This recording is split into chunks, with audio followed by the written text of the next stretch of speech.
1-1. This one hit a mile high into the air to right field. Down the line. Get up.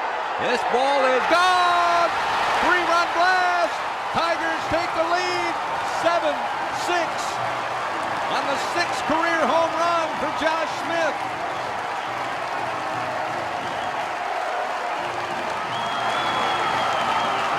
Not many people have left the box, but those who have are listening right now, wishing they just hadn't given up quite yet.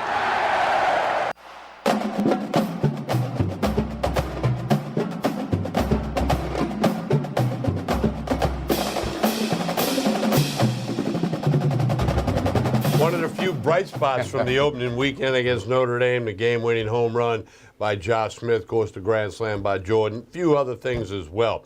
Hello and welcome to this week's edition of Tigers Roar. I'm Tommy Krysan, along with Jordy Holtberg, as we bring you this week's edition of Tigers Roar.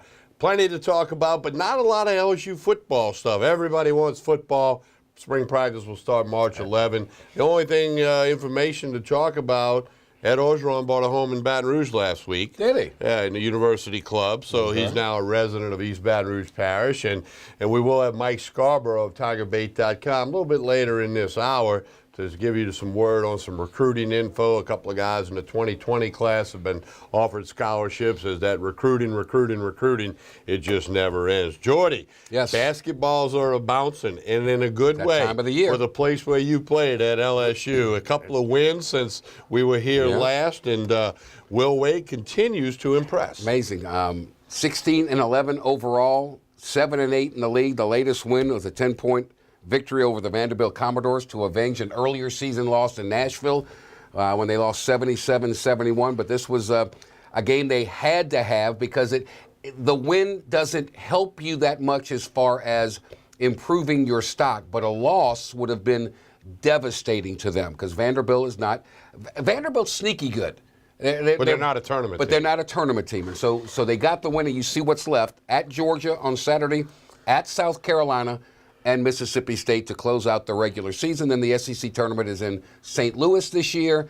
And if LSU with 16 wins can figure out a way to get to 20, they're in. They're in the NCAA tournament. And I can't believe we're actually talking about that in February, because if you'd have told me that in November, I'd have said, man, you're nuts. Reaching too far. You're nuts. Yeah. Speaking of the SEC tournament, it was announced today each year all 14 schools, a legend representing the school program is recognized at the SEC tournament. They do the same thing in Atlanta with football.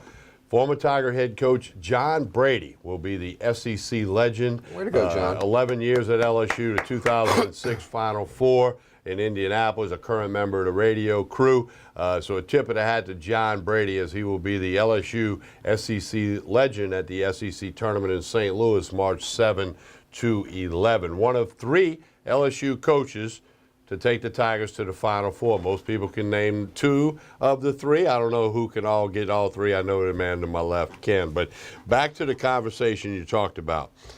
Let's go back a year to February last year. The talk was this team has no heart. They play no defense. They're going to have a new coach. Jones is going to be gone. What's going to be up? What's going to happen to recruiting? There's nobody in the building. There's no it was just a mess. They lost 15 straight games. You fast forward to the end of February this year, and legitimate, reasonable talk about the NCAA tournament. The NIT seems very likely, and a possible home game in the NIT because the crowd is there. Yeah. They're talking about the heart the team has, the effort, the hustle, the defense. Shot the heck out of the ball against Vandy. You shoot 63%, you're going to win every game. You beat a lot of people. You're going to win every game. You're going to go undefeated and be a national champion. But to your point, you're correct.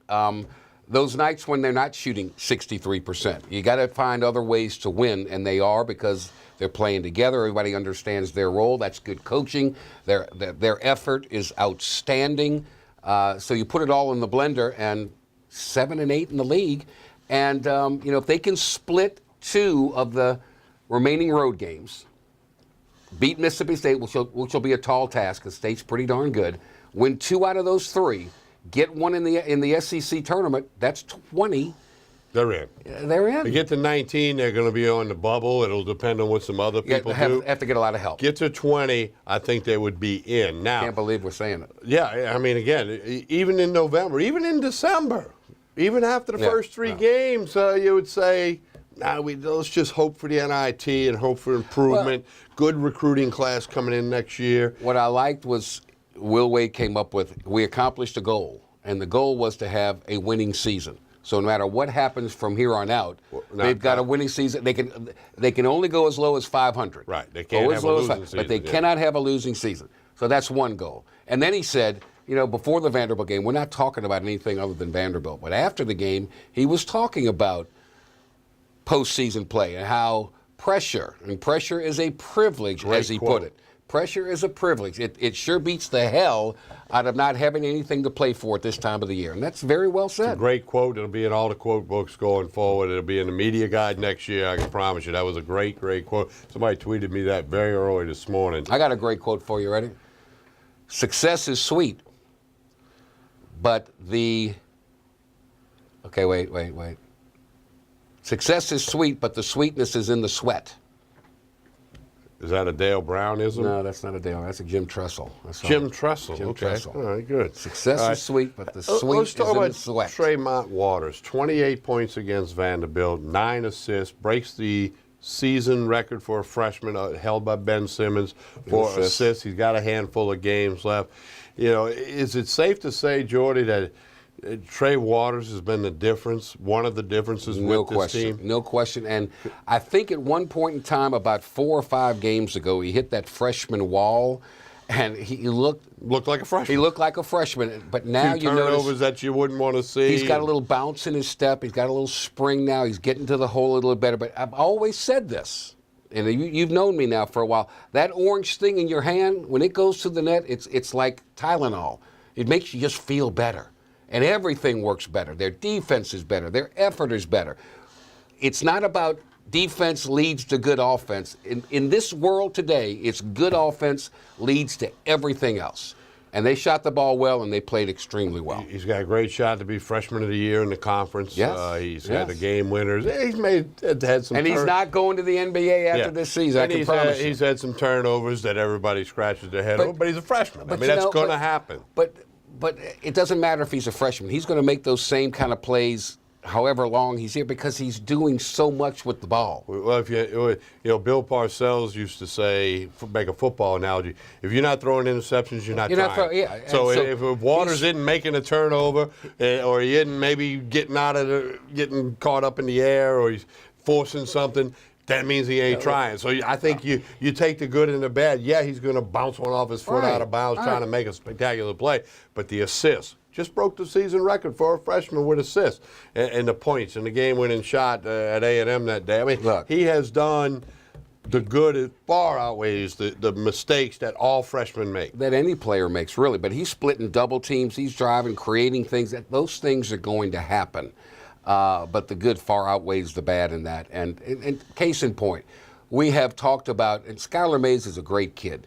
And sometimes he makes some bonehead plays and he throws up some shots and you're going, man, what the heck is that? He threw up a shot last night. I'm like, what? And it goes in. It goes in. So there are going to be days like that.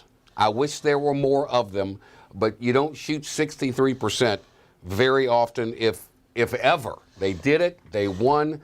Now they can build on. And Georgia is I think of the 2 games that are left on the road, Georgia, South Carolina, I think Georgia's the more winnable game.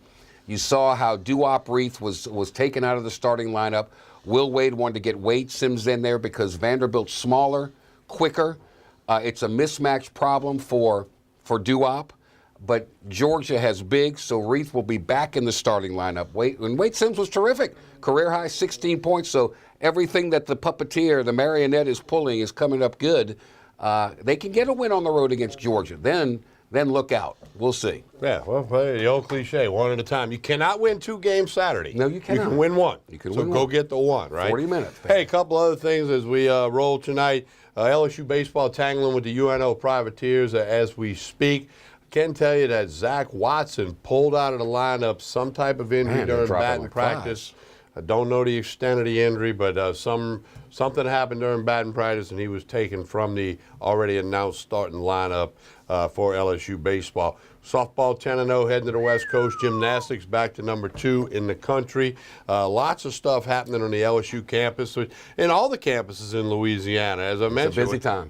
Pelican Sports TV was down in Thibodaux Monday for a baseball game, and they got the basketball and the softball, and had a nice visit with Matt Rohn, the athletic director at Nichols, and my old buddy Tim Rebo, the football coach, and Seth Thibodeau's baseball team got their first win of the season over Stony Brook. In fact, on Thursday, 3:30 p.m., 9 p.m., you can see a rebroadcast of the Nichols Colonels win over Stony Brook on Pelican Sports TV. Per capita, we talk about football and recruits, but per capita, is there a state better in college baseball than the state of Louisiana? I mean, Per capita, no. LSU, UNO, Tulane, Southeastern, UL Lafayette, McNeese, Louisiana Tech's Nichols good. State, Louisiana Tech. I mean, and on and on. It's just ridiculous. Well, and then you got, Delgado Community College is a perennial power, although they've started Southern, a little we'll bit see. this year. BRCC struggling out the gate. There's a Nunez Community College in Chalmette now playing baseball in their very Chalmette? first year. Wow. The Nunez Pelicans. I mean, they need to be Really? on Pelican Sports TV, right? I need to do some games Well, down there. we've been speaking with them. Very That's good. a fact. So they play at Chalmette High. Really? Yeah, they got They got a ballpark at the house? Oh, AstroTurf. Really? Wonderful field. Man, they didn't have that down back there. in my day. It's the same exact ballpark and grandstands, just after Katrina, all turf and all fixed up. All But that no, good seriously, stuff. it's great The baseball. The per coaches capita- are really good. Coaches are really per capita, it's got to be the best. Yeah, there's more schools and teams in Florida and California, Yeah. just because there's more people. Right. Texas, Houston, but per capita. That makes these midweek games. Midweek games used to be a breeze for LSU. There ain't no more. There's no gimmies. I had that No conversation on Eric Asher's radio show in New Orleans today. 10, 15 years ago, the midweek game, you threw that guy that was coming off the injury. You got a few guys, a few at-bats. You wanted to see what they could do with the lights on and the umpires there. But now, with the brand of baseball being played, with UNO in town tonight, Grambling next week, Southeastern, ULL. I mean, there's no breaks in a college baseball schedule in Louisiana. Used to be easier. Southeastern and ULL are playing midweek this week. That's two teams that are tournament quality teams with great coaches. So baseball is it. Of course, as you know, it makes me happy to have all this baseball going on. Sure. So we got a lot happening. We remind you the original broadcast each week, Wednesday nights on Pelican Sports TV. Replays on Friday at 7 p.m., Saturday morning at 10. ETEL cable system, Friday and Saturday at 2 p.m. Mid-morning on Thursday, YouTube. YouTube.com/Pelican Broadcasting. Jordy Hultberg, Tommy Krysan will be back. We'll hear from Will Wade. We'll back it up to the win against Missouri. It was the Tigers beating the Tigers. We'll take a look at Coach Wade's comments after that game when we return after this pause on Pelican Sports TV. Stay with us.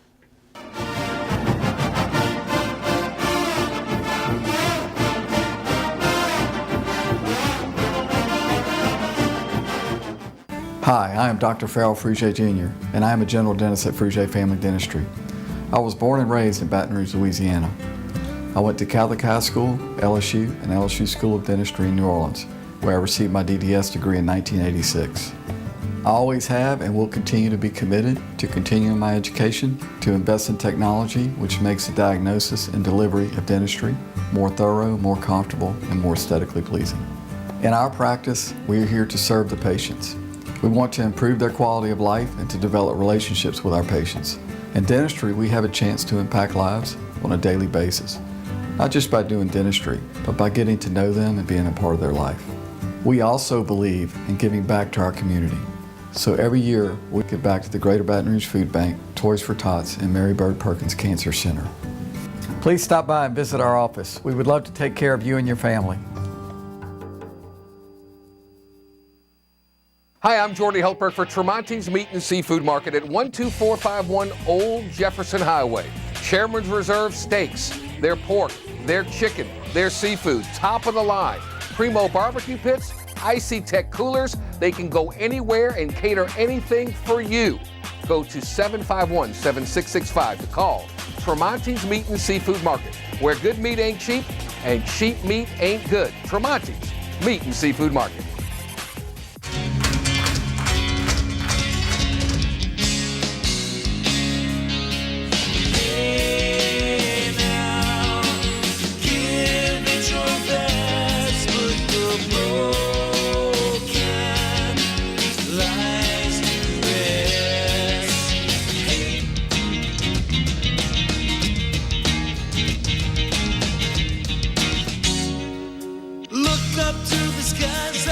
desire in your eyes, but you can't keep it in your heart. 'Cause misery loves company. 'Cause misery loves company. Cold and hungry like a dog in the street. I get a raw deal every one. Cypress Lake Apartments are conveniently located off Segan Lane in Baton Rouge, a CLK multifamily management property. Come see this community, which has many amenities, including swimming pools, fitness room, playground, and much more. 1, 2, and 3 bedroom apartments. Stop by Cypress Lake Apartments, call 225-293-6789, or go online, live at cypresslakeapts.com.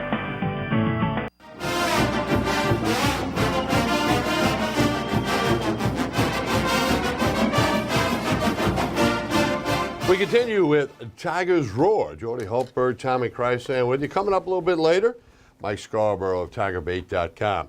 Now, we want to back it up to last Saturday when Missouri's Tigers. That's a huge win, 64-63. And Missouri's better than Vanderbilt. Yes. Came in to play LSU's Tigers last Saturday at the Pete Maravich Assembly Center. And Coach Wade, who continues to push all the right buttons. He's getting quoted now. I mean, he gets mad. He's intense. This guy's intense. He's mic'd up all the time. He's got a motor that does not stop. Here's Coach Will Wade following the win over Missouri last Saturday at the Pete Maravich Assembly Center.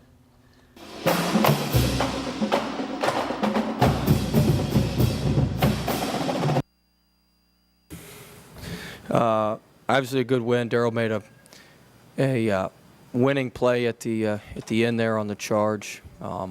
Sure, execution would have been maybe a little bit better on the inbounds, not to make it so dramatic. But Missouri's a really good team. That's one of, if not the best team that we've beaten. They're physical. They're tough. They obviously make a bunch of threes, and so it's a good win for us.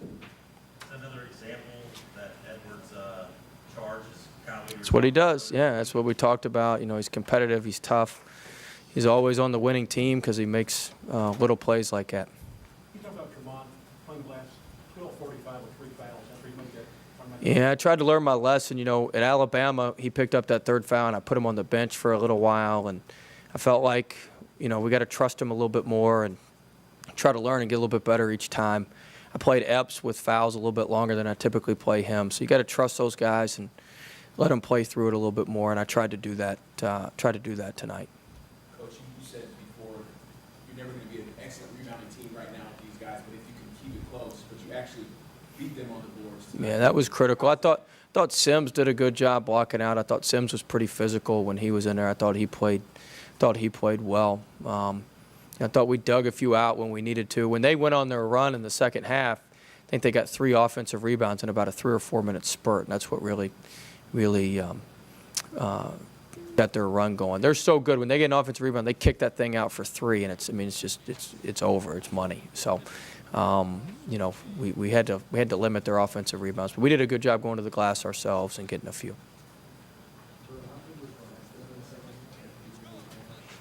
Yeah, he got in foul trouble in the first half, and then we left him a couple times. I mean, he's a big time shooter.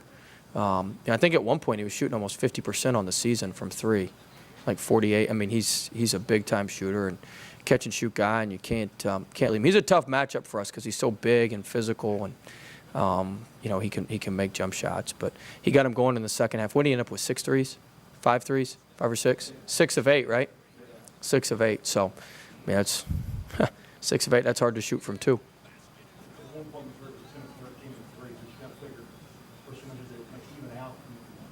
Well, they didn't really even out. I mean, they still shot it really, really well, really well from 3. We helped in a little bit too much on some penetration, and you know, they do a great job getting in the paint and kicking it and finding guys and having guys rotating and having guys moving. So they do a really good job.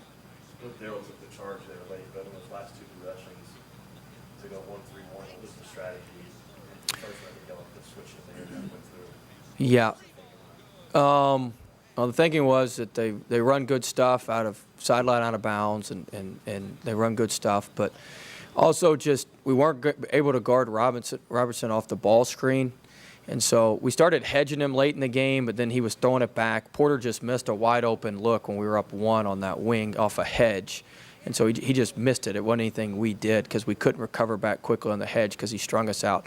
So the best way to play him was probably to blitz him, but we couldn't blitz him because Wap just wasn't moving like he needed to, so we weren't going to be able to blitz him. So I felt like if we could at least just play the 1-3-1 for a little bit, make him get a little bit later in the shot clock, then we went man out of it. That way we could switch some stuff and just not expose ourselves quite as much. So, I mean, it was obviously risky, but it worked out. You said a couple days ago, Coach, Missouri was a team, if you go up 3 to 4, 5 points, they get it back really quickly. So Yeah. like the PMAC, y'all would go up 1 or 2 or 3. PMAC Yeah, they hang in there tough. They hang as well as any team I've seen all year. They just hang, and then they usually do what they did at the end where they just make a few shots. And, you know, when Puryear hit that 3, I thought, dadgum, this is just not, I mean, you know, he's hit big 3s in their wins. He hit the big 3 against Mississippi State. He's only hit 2 in conference play. That was the 3rd one he hit today. But we kind of evened it out when Sims threw his in. That was his first one in conference play. So that evened out the statistical anomalies there. Do you think those emotional swings like that help to develop the character of you know, your team? Yeah, I thought this was as good an energy and enthusiasm and spirit as we have played with in a while. We talked about it last night. Like, I think our starting lineups are terrible. So I made them redo the starting lineups, like, to just give us some energy and pop before the game. Like, I don't even know, y'all probably don't even pay attention to all that stuff, but we were much better today. We had a little more swag to us, a little more feel to us, just a little bit, you know, I just thought we gotta have a little personality. And I thought we started off with that, and I thought we played that way for the most part in the game, which I was really pleased with. You had to coach your start line there, don't you? Yeah, oh yeah. I mean, your guys. Yeah, we had to get a little bit better. We were. Kent, how bad are our starting lineups typically? Y'all don't go on the road with. Well, Shelton's been on the road with us some, but I mean on the road it's really poor. Just kind of. So we got that correct. We were good. We were ready to go. It was good. Everything. Yeah, you guys will pay attention now Tuesday night, won't you? Now you'll pay attention Tuesday night.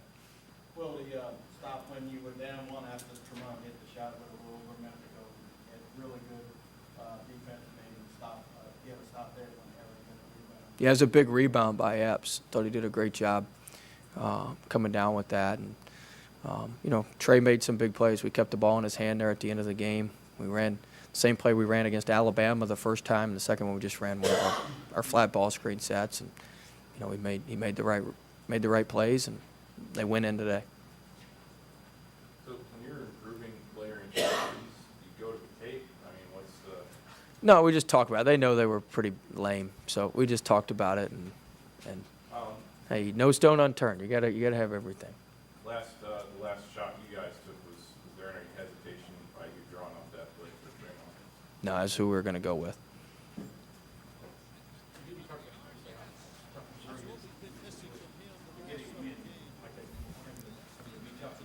Yeah, no, I mean this was as good a win. This is similar to the Houston win. Just we had some grit to us. You know, we got down late and thought Ebbs's 1-and-1 was huge when he hit the 1-and-1. Skylar got fouled. He missed the 1-and-1, the front end of the 1-and-1, but it was a good. I mean, he shot it right. He shot the right way. It was a good shot. But I thought that was a big loose ball he chased down and came up with. So I thought, you know, we made enough winning plays. We still. You know, we got to inbound the ball. We got to do some things a little bit better. But that's a tough spot when you got Darrell Edwards trying to inbound it over Porter on a spot throw in. Like that is difficult to do. I told him, and I mean, we had the jump ball, so I just wanted to throw the ball in, throw it to the corner, and if they come in, you know, most of the time they'll call a foul. But even if they don't, just at least get a jump ball so we can waste some time and then reset it again. But you know, we weren't able to do that.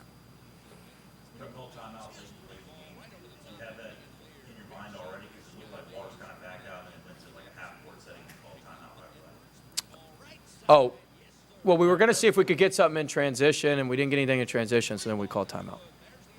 How much was the charge also credit to Darrell's basketball IQ? Because he was in the circle and stepped out. Yeah, that's how he. I mean, that's what he does. I mean, we've done that. I mean, I'm not gonna say that. It's the second time we've taken a game-winning charge this year, and Daryl's been involved in both the plays. Talked a lot in the preseason about how last year's defense was the second worst since 2021. To hold them to 8 points or 7 points in the last 8 minutes to win a game. What does that say? Yeah, we're getting better. I mean, our defensive numbers aren't anything to write home about, but they're certainly much improved. I think we've got a good way about us. We're able to,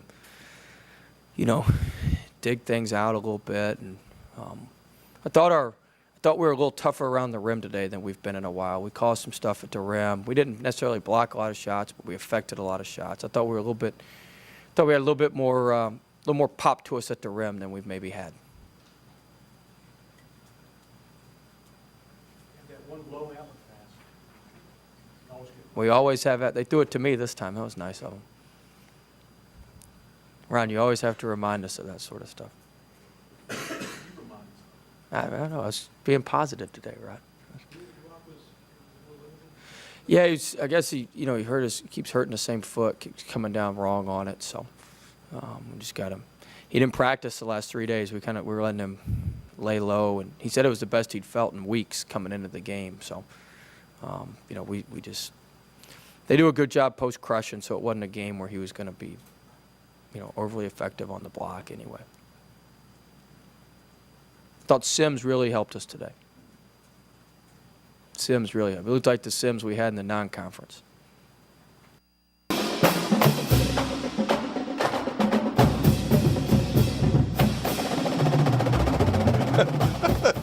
Sometimes if the camera was on, huh?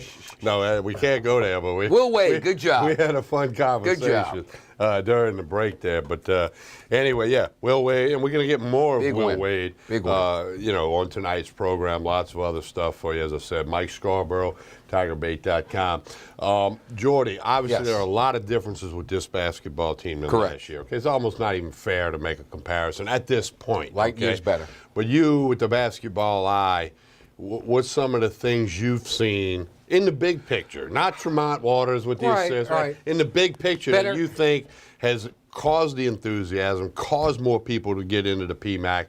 What do you see there? I see better execution offensively. I see more effort on the defensive end, actually guarding people.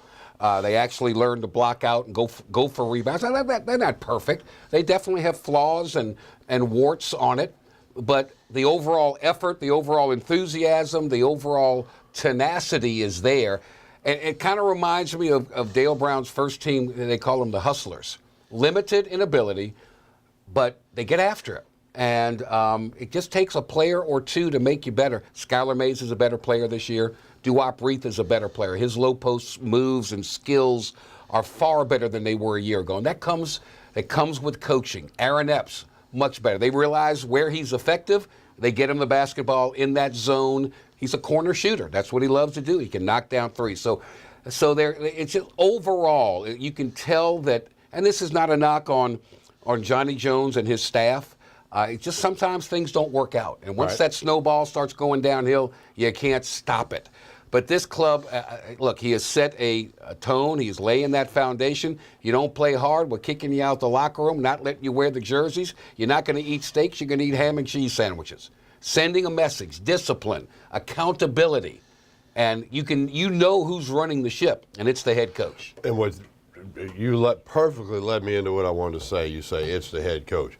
College basketball is a coach's game. No question. Because of the one and done, it's all about Krzyzewski and Williams and Izzo. NBA's a player's game. Yeah, so, and when the day Will Wade was hired, there were many hardcore LSU basketball fans couldn't have told you a whole lot, if anything, about Will Wade. Mm-hmm. So we've all come to learn and know. And what I see happening is that connection between the fans and Will Wade, coach's game. And, we get 2 years down the road, and his name, it's not going to be like Krzyzewski and Williams overnight. I don't mean to imply that.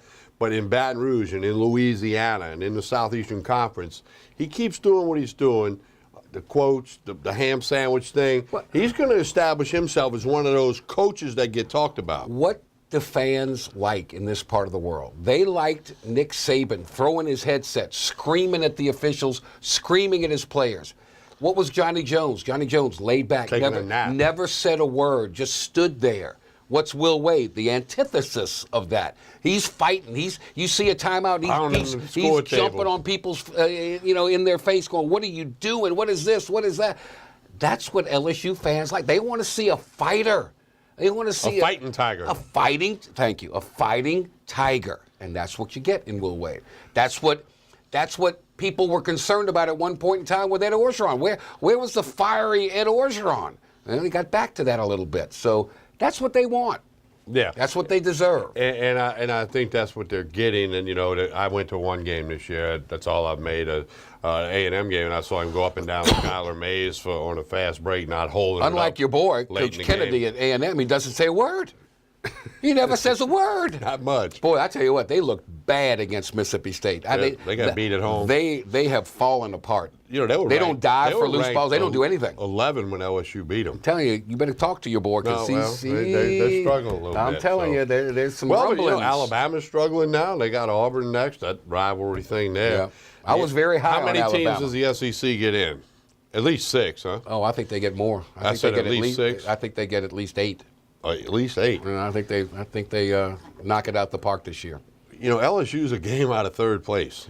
Shelby Mast is my bracketologist for USA Today, and I have him on my radio show weekly during this time of the year, and sometimes more than that, depending upon the scenario. He's got LSU as the first team on the last 4 out. So there's 68 teams. He has LSU as number 69. They didn't move after the Vanderbilt win. And again, you beat Georgia on the road. That has some value. But Georgia, LSU, South Carolina, Mississippi State, kind of in that same cluster. It's not going to help you, but if you lose, it's going to hurt you significantly. So LSU's got to take care of business, and they got to get a win or two in SEC tournament play, and we'll see.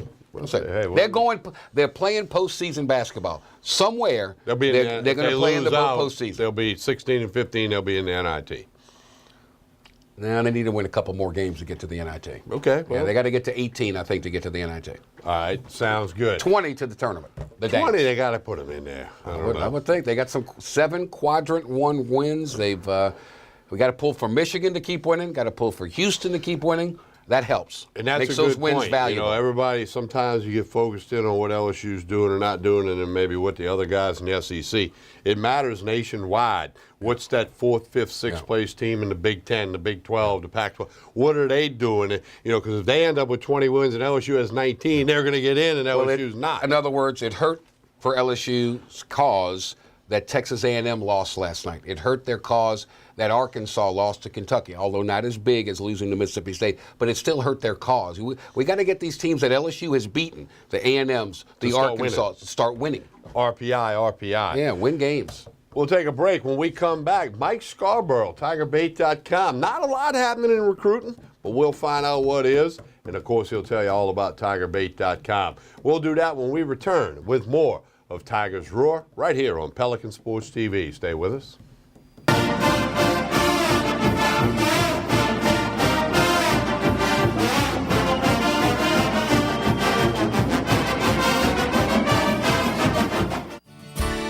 Creel Tree Service is a licensed and insured tree service providing tree and stump removal, topping, trimming, cabling, pruning, and fertilizing. We have free stump removal with takedowns, free estimates, affordable rates, and senior citizens discounts. Call 774-TREE. That's 774-8733. Get your yard ready for the warmer weather. If it deals with a tree, call me, Creel Tree Service, 774-8733. That's 774-TREE.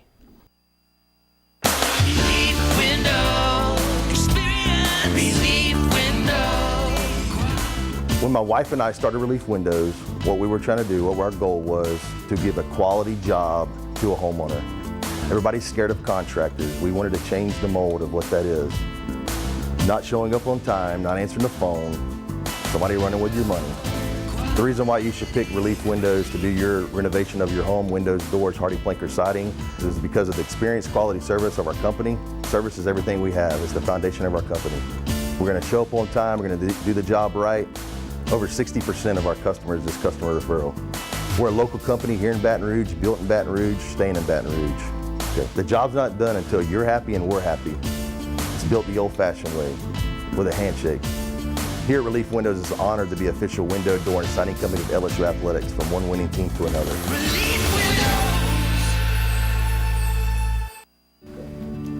My name is Dr. Nicole Rogers, and I'm here in Old Metairie, Louisiana at Hair Restoration of the South, where your hair is our care. And I'd like to invite you to come and visit and discuss various options for treatment of thinning hair. These can include both medical and surgical options. You don't have to go straight to surgery. In the meantime, feel free to check out our website, hairrestorationofthesouth.com, and we look forward to seeing you soon. This is an important announcement. If you're between 50 and 85 and worried about your loved ones, you can still get affordable life insurance for peace of mind. My life insurance coverage is guaranteed, and I was not required to get a medical exam. I had high blood pressure and diabetes, and I got my coverage with one telephone call. No exam necessary. I'm a smoker, and I wanted to take care of my family. I called to get my life insurance and my affairs in order. I wanted to do the right thing. Call Final Expense No Exam Insurance. Your rates are guaranteed and will never increase. I called and learned that this insurance cannot be canceled even if you get sick or gain weight. And there are no restrictions on how my beneficiaries use the money when I'm gone. Approval was easy and the price was right. I wanted to do this for my children. Call 800-654-9927, 800-654-9927.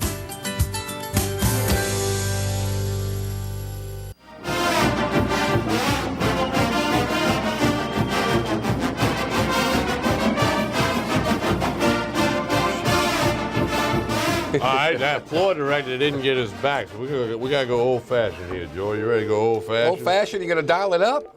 We're gonna do this old-fashioned I style. like this. This is live and in living color. Because I was busy during the You were break. busy and yeah, so we're going old style here. I hope our guest realizes that. We will tell him. You will tell him.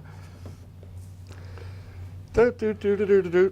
Yeah, this is good. No, this is old style stuff. Yeah. It's how you used to have to do One it. ringy dingy. I think he's busy. No, he knows I'm calling. No, I think he's busy. Hello. Mike, how are you? We're on the air. Tommy Krysan, Jordy Hulberg. What's up, man? I'm good. How's everything? Oh, you know, Good. hanging in there. You're on some beach now because there's no recruiting going on. You're on the island somewhere.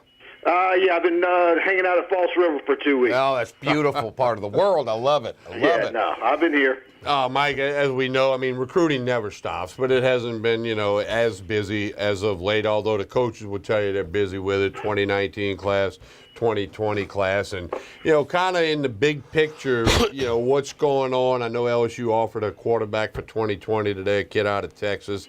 I know there's not a lot happening, but what are you getting? Yeah, look, right before I go on, right before you called, Adam Gorney, our California guy, West Coast, Hawaii guy, and he's been doing a lot of them, tweeting at me an offer from a kid from Oregon. You're seeing a lot of that, but it's, what does all this mean? Well, it's like dropping trial balloons. You're extending offers to best of the best anywhere in the country, and then you see what kind of feedback you're getting if you're Ed Orgeron and the staff. Is the kid interested? Does he have the means to come for an unofficial visit? Is maybe his family going to make a tour of the Southeast in the spring because they've got the ability to do that, and then you go from there. But it's kind of one of those things where, are they really going to pursue these guys? Are they going to spend the money? Are they going to, make during the spring evaluation period, are they going to go out and actually visit a kid in Oregon and try and pursue him? See if there's general interest. It's kind of like window shopping, and they're going to decide later whether they're going to go through the door. Let me ask you this question. All right? Ishmael Shropshire is regarded as the #1 prospect in the country. But according to people that I talk to, he may not be the #1 prospect in the state of Louisiana. Who's better? People who are saying he's #1 in the country, I think I don't think that's right. I think he's a really good prospect. We filmed him several times. I know, he's had some double teams. I mean, but there's been a few times where we filmed him, and I'm like, I'm not seeing the dominance that you need to see to have everybody ranking him as the number one player in the state. If you ask me who my number one is, I'm saying Stingley from Dunham. That's what I was going to say. Okay. So that's a must-get, right? I mean, that's a position of need. He's right in your backyard. You got to get the kid. Right, but you never turn down a guy like a Sobcher. Right. The reason why he's a 5-star and everybody's saying that is just because it's not often that defensive linemen look like that. It's but are you getting a Kyle Williams, or are you getting something more, more of an Anthony Freak Johnson? Mm-hmm. Gotcha. Yeah, so again, stuff's happening. Just obviously, there are other times of the year when there's more going on. Ed Orgeron, he can't visit as much as you can when you're the head coach compared to the recruiting coordinator. What kind of feedback are you getting on the job the LSU staff as a whole is doing? Well, I mean, it's encouraging that they're having all the unofficial visitors that are coming in.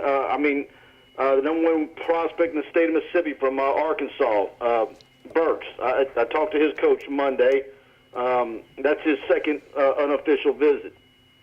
Arkansas, LSU, Florida State battle for him.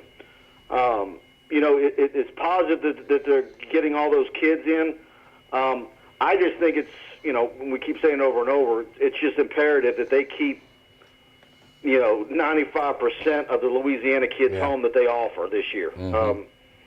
And then from there, the biggest cloud over the program is the quarterback spot and their ability to attract one or two from somewhere in the country, because Louisiana just doesn't have one. The kid from Warren Eastern's not a good enough quarterback to play at LSU? Whether it's him or the kid from Rummel Fields, to me, that's a number 2 guy. Okay. Is Gunnell a number 1 guy? Gunnell's a number 1. Okay. It's like I said today. It's when is LSU going to be on a Jared Rosen type quarterback somewhere? Be in the mix. Yeah. When was the last time LSU was in on a national quarterback? Who was the kid that went to Cincinnati, to Notre Dame, to LSU, to Gunnar Kiel? But there really wasn't a whole lot of pressure for Hayden Reddick. No, Gunnar Kiel. Gunnar Kiel they were in on. Yeah. He didn't end up being that good. He stood up, Coach Miles. He Miles stood up got everybody. mad. Yeah. Chest. Where's your chest? Yeah. Okay. No, I agree. I agree with you. Even then, you were battling Notre Dame. Now, with that being said, I saw stuff on your website, which we'll talk about in a little bit. The word's getting out that Ensminger wants to run the shotgun, throw the ball all over the place. That's what some of these recruits are being told, some of the signees and the recruits.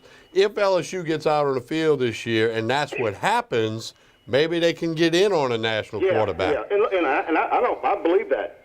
I think Ensminger wants to be dynamic and people just think, oh, he's an older guy and he's going to be conservative and being a lot of third and longs. I think LSU's going to have to throw it a lot. I just.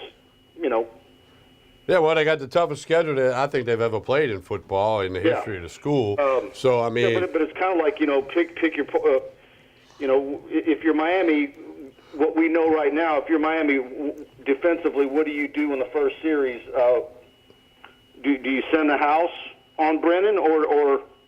I think you play honest because you play LSU honest. Yeah, you don't know. Well, you don't have to stack the box anymore. Steve Ensminger, when he got announced as offensive coordinator, the strength of the offense is wide receiver. So, okay, use the wide receivers there. There may be a running back who emerges into an all-conference player. I don't know. But going in, the strength of the team, as said by the coaches, the wide receiver, ball's going to be in the air. And we already said they got so many wide receivers. They've moved Manny Netherly. He's going to be going to the defensive side of the ball to play cornerback because they're limited in numbers there. Yeah. He's athletic enough to do that. Is this a similar scenario where a lot of people, including myself, weren't high on Stephen Ridley as a running back because you just didn't know about his speed. He'd come off an injury. Is there a running back on the roster that's going to emerge because we're not seeing a Fournette or a Geis or a Toefield or a Dominic Davis and on and on and on? Is there somebody who's about to emerge that doesn't have all the off the page stuff that wows you? That's about to turn into that type of back that just is, gets it done and really, gives Ensminger a lot of options and also can take the pressure off of Brennan having to be. I mean, that's the last thing you want is a really ineffective running game, and Brennan's got to be able to do it, all by himself. Yeah. Mike Scarborough, basketball team creating some interest, some legitimate postseason talk. Will Wade continues to do a fine job in basketball. Yeah, I mean, you're looking at the rest of the schedule and how many games can they finish out with wins. And, I mean, you're looking at the win total right now.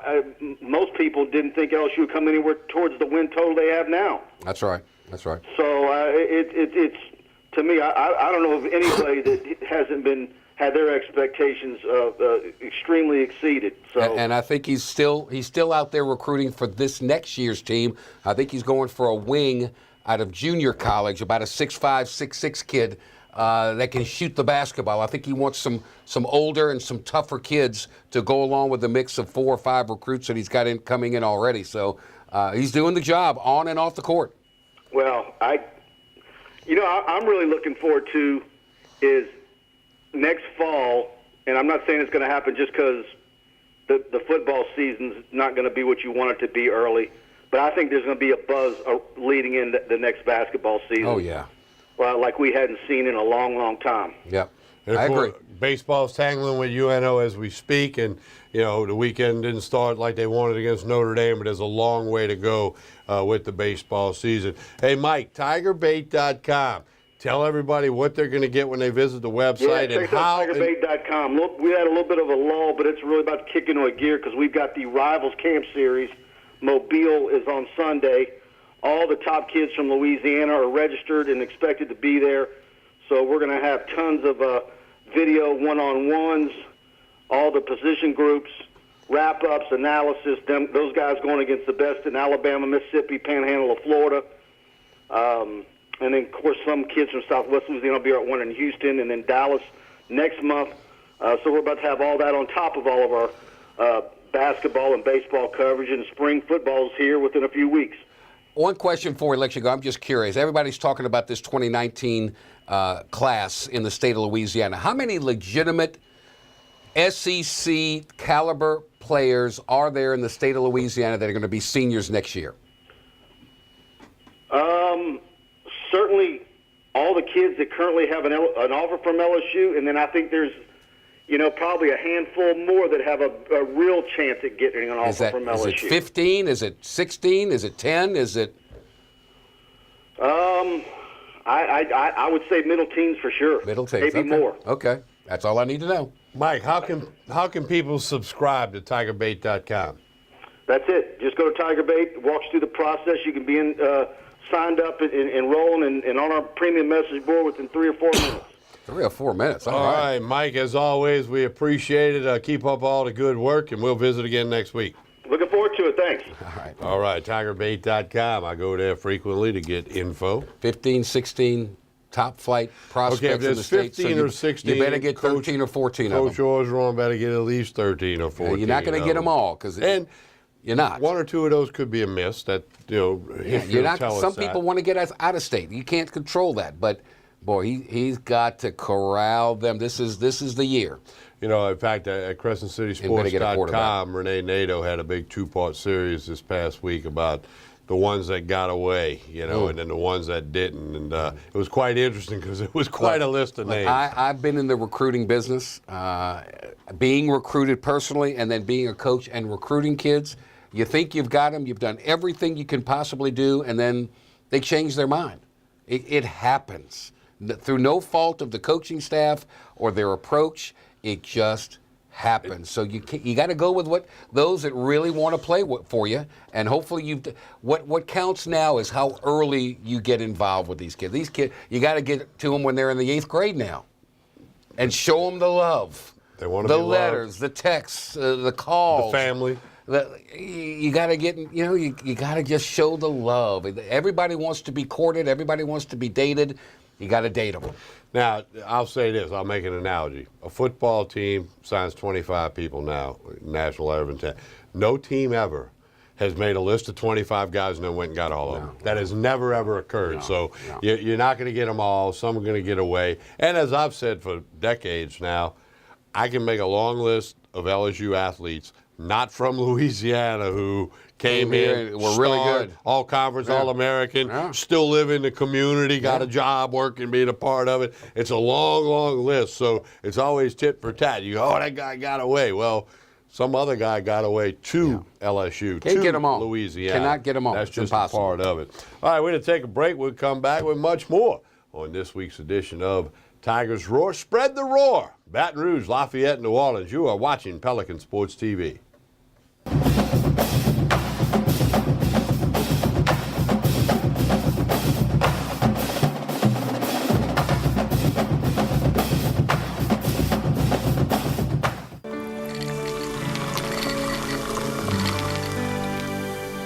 No one can stop me when I taste the feeling.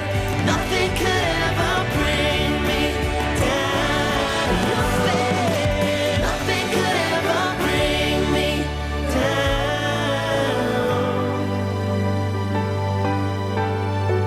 Taste the feeling.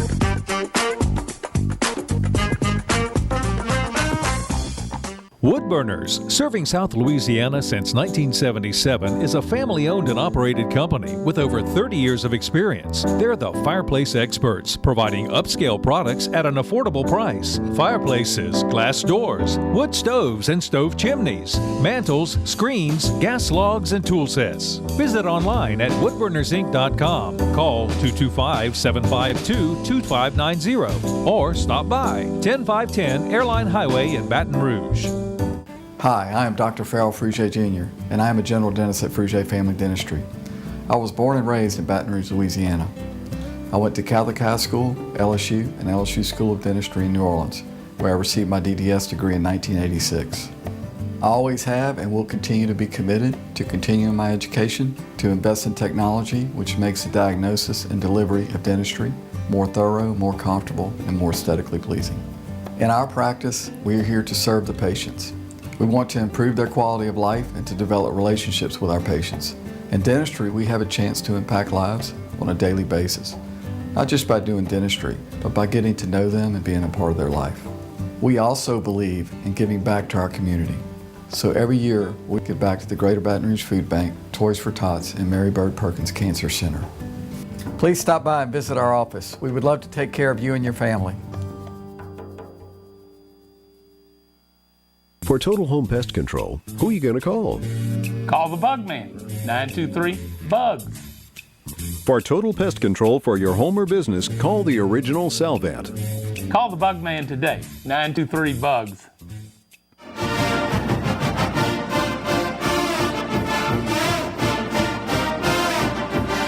About WUBR, home of the Jim Rome Show from CBS Sports Radio, an affiliate of CBS Sports Radio.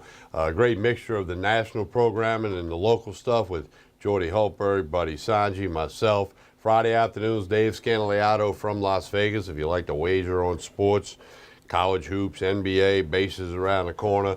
You don't want to miss Dave's show on Friday. Carlos Brown Saturday morning, the latest on the Southern Jaguars, HBCUs, NBA, the whole bit.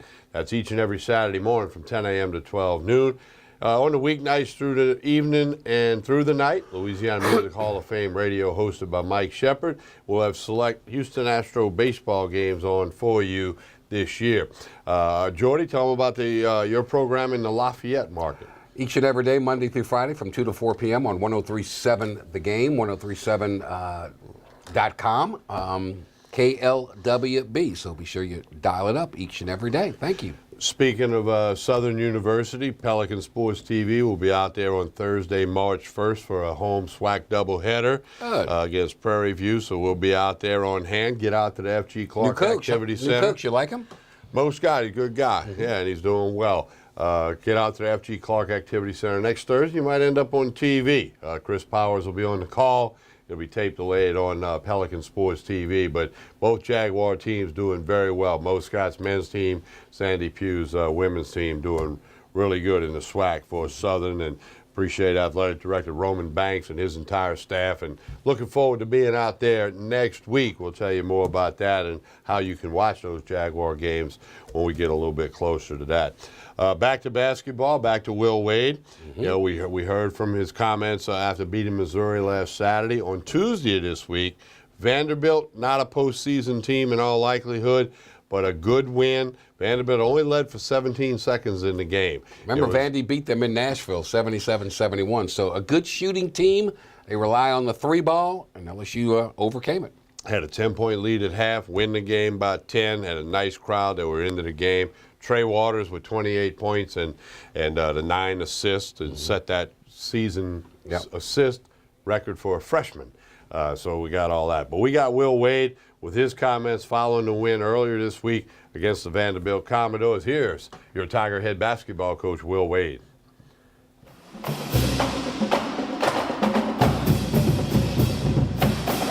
right, good win. Waters played well, obviously. Sims was a difference for us. I thought he was great. He allowed us to play smaller. I thought Randy did a good job defensively for us. Those guys playing well allowed us to play a small lineup to match their smaller lineup. We were efficient on offense. That goes without saying. Thought we were more aggressive. You know, our game goal going into the game was to make more free throws than they attempted, which we did. We still gave up a few too many offensive rebounds, but we pounded them in the paint, which was good. So all in all, it's a good win, and got a couple days to recover and get ready to take this show on the road for a couple games.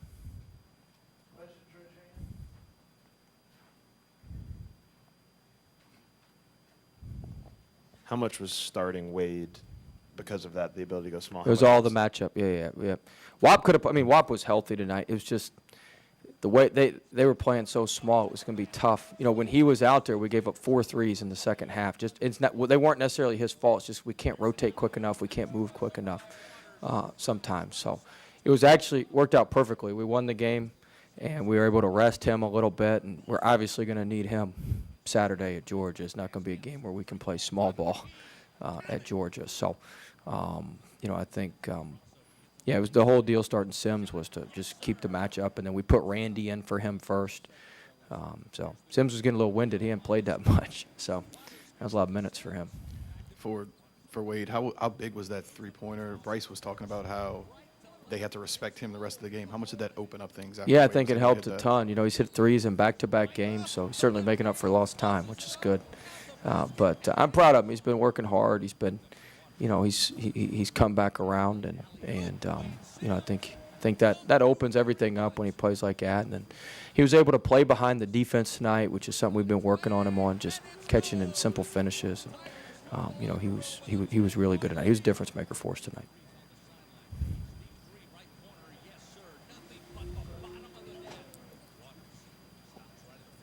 I know you're getting used to seeing this from Trey, but could you just comment on what you liked in particular about his game tonight? I thought he was just in total control. I thought his pace was really good. He was reading the screens well. Our guys were screening well for him. I was yelling at him to do one thing, and he had already seen it beforehand, which was a read he couldn't have made a month ago. I was yelling at him on something, and he saw it before I could even tell him exactly what to do. So he was really locked in. He was on it tonight. He was making good reads, making simple reads. None of his stuff was all that fancy. It was just simple and right play.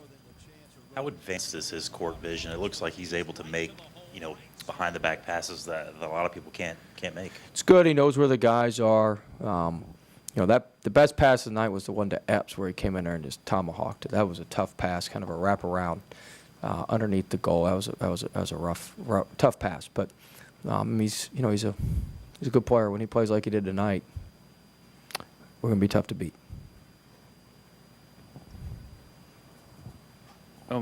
What, if any, significance do you see in him surpassing Ben Simmons' freshman assist record? If you can. Oh, I didn't know that. That's good. Yeah, he's got 160. So, just big picture, what does that mean for him? It just shows how valuable. It's a very valuable piece to what we're doing. So I think, I thought he played well, and just shows that he's a really good player and a really, really good teammate too. Getting other guys involved and helping other folks. I also thought Skyler played well tonight. His defense in the first half was really good. He had active hands, came around, hit some shots in the second half.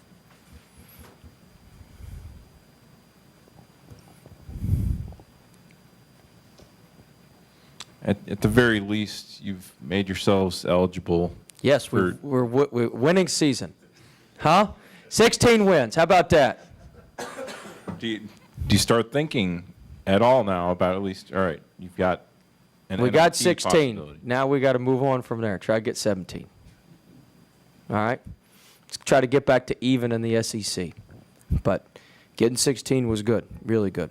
Really good. Probably wouldn't have had many takers on that at the beginning of the year. So that was good. And now now that we've got that secured, now you can start obviously moving forward towards things a little better than that. Any cause for concern with the 14 threes tonight? Yeah, but that's what they do. They shot almost over half their shots in the first half were threes. That's what they do. But certainly that's a cause for concern. But they're such a different, matchup than what most teams are and the way they do it. And that's what they do. I'm not overly not as upset as I would probably typically be about that. That's what they do. That's how they win. So certainly you don't want them to make that many threes, but that's their game plan. That's what they do. They played smaller lineups. They had guys out there that could all make threes. So it's a tough cover. Is that about the only team you can give up 14 threes to and still win the way you did? It's one of the few, yeah. It'd be one of the few.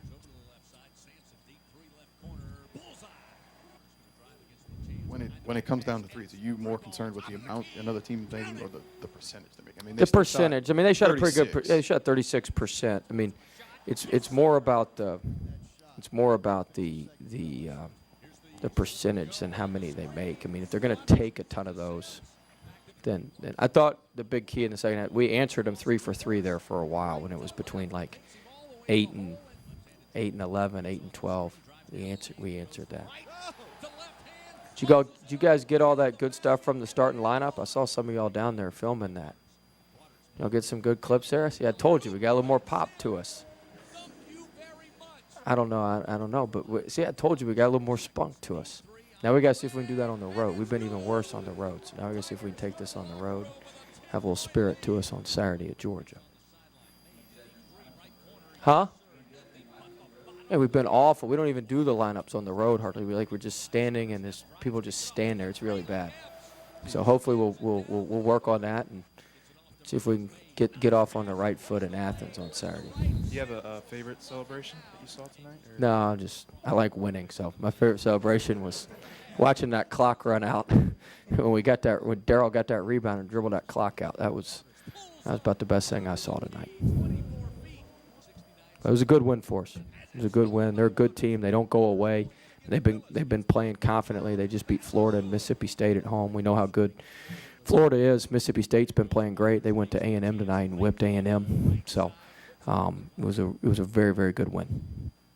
Well, I know you don't like to get into this, but Sports Illustrated said there may be a more interesting team on Selection Sunday than LSU. Isn't it? I know it's. Let's get there first. It can be a distraction, but isn't it an achievement to have people at least talking to you about Well, I told our guys, you know, I've addressed it a little bit with them. I told them what I think moving forward. And I said, look, I'm not saying this to put pressure on you, but pressure is a privilege. Like, it beats the hell out of, you know, not playing for anything. So we certainly have stuff ahead of us, and we're prepared for it. That's why we work. That's why we do these road games. And, you know, people always want to have great seasons, but the key to having great seasons is you got to dig out some big wins in late February. And so our whole thing is going to come down to, this is why we've worked so hard. This is why we do everything we do in the summer. This is why we do everything we do. Are we going to be able to dig some of these things out? Are we at a point now where when we get on the big stage and where we get in these big games, can we do it? The answer earlier in the year was no, and we'll see, you know, we'll see how it goes now. I think we're more mature, but we'll see. And, you know, it's good experience for us. One way or the other, it's going to be good experience for us. We either learn from it and use it next year because we'll have the same type pressure on us. It may not be to get the NCAA tournament. Maybe we're in a conference championship race. It may be, you know, but there's you know, it's a privilege that we're doing this. It beats the heck out of playing for nothing and just playing it out down the stretch. And, you know, we've got, you know, I don't know what our odds are. I just know we need to win as many games as possible, and certainly Saturday at Georgia is critical.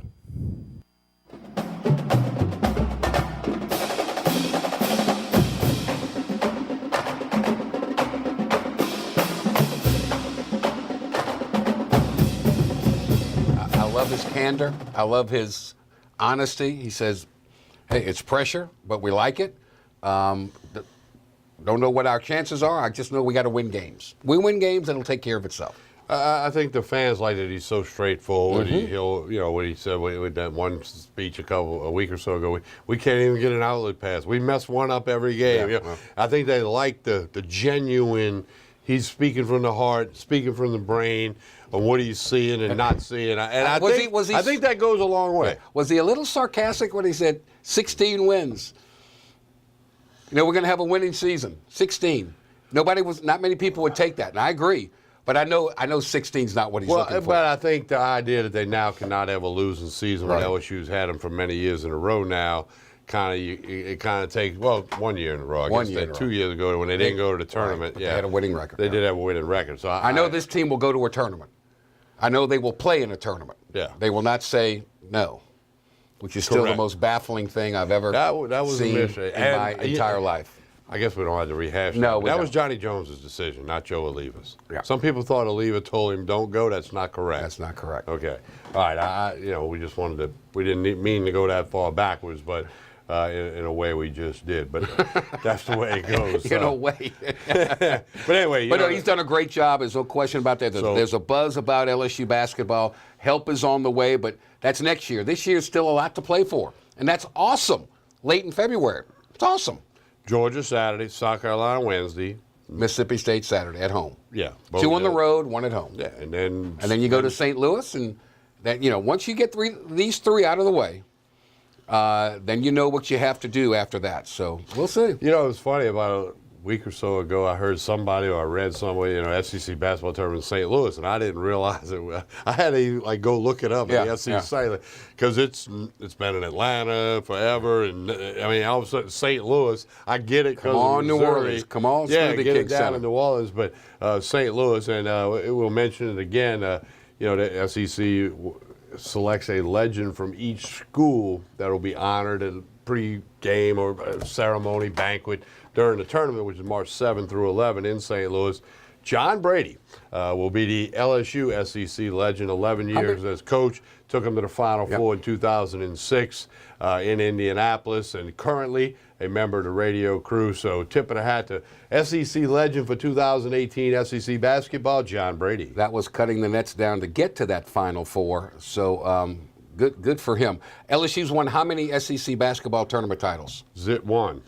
You were there. I was there. Birmingham, Alabama. 1980. Only one that's been done. So LSU basketball long overdue in the tournament. Didn't win it with Shaq, didn't win it with Chris, didn't win it with any of those guys. Now, Brady didn't win it? Brady didn't win it. Dale did, and that was it. And it snowed in Birmingham. We couldn't get home, so we had to stay in Birmingham overnight. And celebrate. And it was pretty fun, yes. Well, and I did mention this earlier, I didn't answer it, but 3 LSU basketball coaches that went to the Final Four: John Brady, Dale Brown, Harry Ravenhorst. Correct. When he had a post guy named Joe Dean, didn't he? I mean, Bob Pettit? Bob Pettit. Yeah. Pettit. Dean and Pettit weren't teammates. Joe was a little bit older. Ned Clark. So anyway, Harry Ravenhorst would be that third coach that took to LSU to a Final Four, but that was decades ago. But he did do it. It's there. The banner. The banner's up. It's there. Never to be taken down unless you're Louisville. Ooh. Let's talk about that. Louisville must vacate the 2013 national championship. They're going to pull the banner down. They didn't tell them to give their rings back. Well, and they got to pay back millions of dollars over a multi-year thing. But how many millions is it? Because I've heard as much as 15 million to less than $1 million. Right. There's So going to be who lawsuits over that. And they vacate the title. Who they beat? Michigan, North Carolina, Michigan. Michigan's not going to be named national champ. No. The history books or the internet. Louisville. All that matters is for Louisville fans, and they will always say we've won the title. The internet will reflect vacated. Yes. Like Southern Cal vacated football in 2004 because of Reggie Bush. Anyway, hey, Rick Pitino's image. Bad. He had a press conference today. I didn't see anything from it yet. What's he going to say? I didn't know anything? Oh, anyway. come on. Hey, before we go to break, Wednesday morning, there was a release out of the New Orleans Saints and Pelicans office that Mr. Benson, Tom Benson, 90 years old, was put in the hospital for flu symptoms. And the family wants thoughts and prayers when you're 90 years old and you have the flu, to sneeze about. and they bring you to the hospital. You know, In the ICU. Just be aware that Mr. Benson's, their family will appreciate thoughts and prayers. We'll take a break, come back with some more LSU basketball stuff still to come, some Tiger baseball information for you, and a whole lot more right after this pause on Tigers Roar, Pelican Sports TV.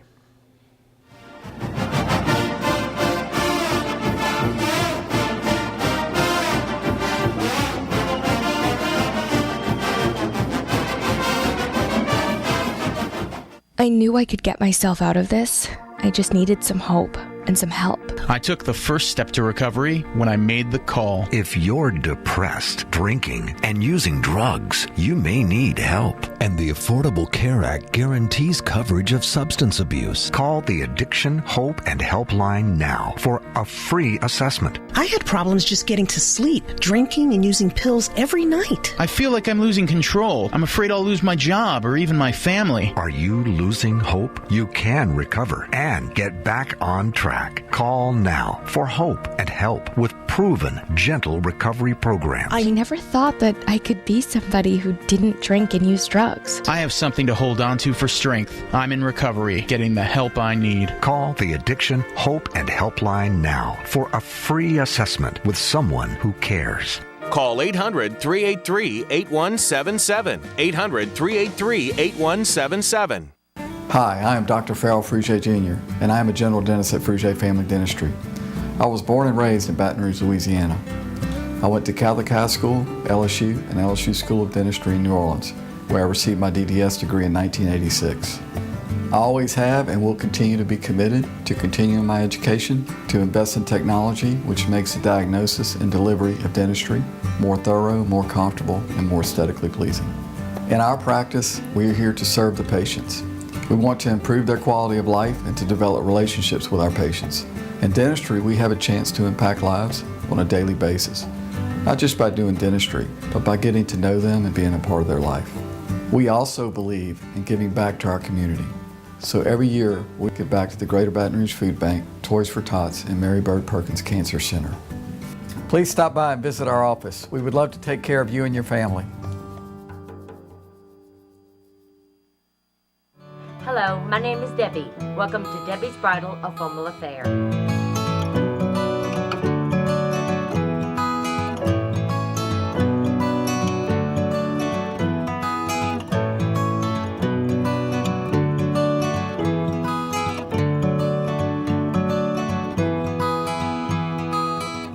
My name is Raven. I work at Debbie's Bridal, and she makes your dreams come true.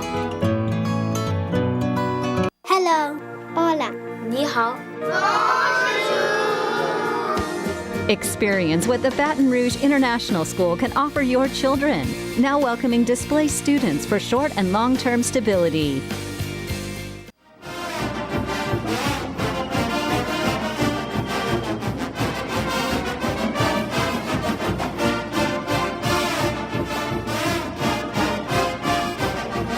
We continue with Tigers Roar. In just a minute or so, we'll hear from some of the LSU basketball players. We keep talking about Will Wade, the crowd, the opponent. All about the players. The players. We got to dish some Players credit play. their way. Players yeah, right? play. Don't we have to give some credit to the players? Coaches coach, players play. Players got to put the ball in the hoop. They got to execute on the floor, Absolutely. both ends of the floor, and run up Absolutely. and down. So we got some comments from a couple of the players, most notably Tremont Waters and Aaron Epps. Here's some thoughts after the win against Vanderbilt by a couple of the Tiger round ballers.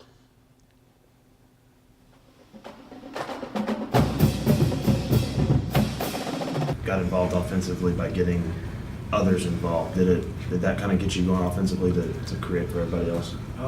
Yeah, most definitely, because the entire coaching staff was just telling me to just create and make plays, because Vandy knew that I was going to come out trying to shoot. So they told me to just attack the paint, get in the SEC, and just spread the ball off. So that was able to just open me up and get me free to make shots.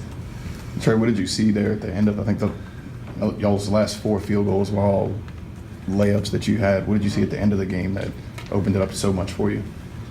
Coach Wade, Coach Heyer, Coach Armstrong, they all just, Coach Bedford, Tasman, A-Dub, they all just said, just get in the ball screen, just go to the basket, and just put either Wade or Epps in a short corner. So if his man came over, I was able to lob it up to him, but they never helped over, so I wasn't able to pass it to him.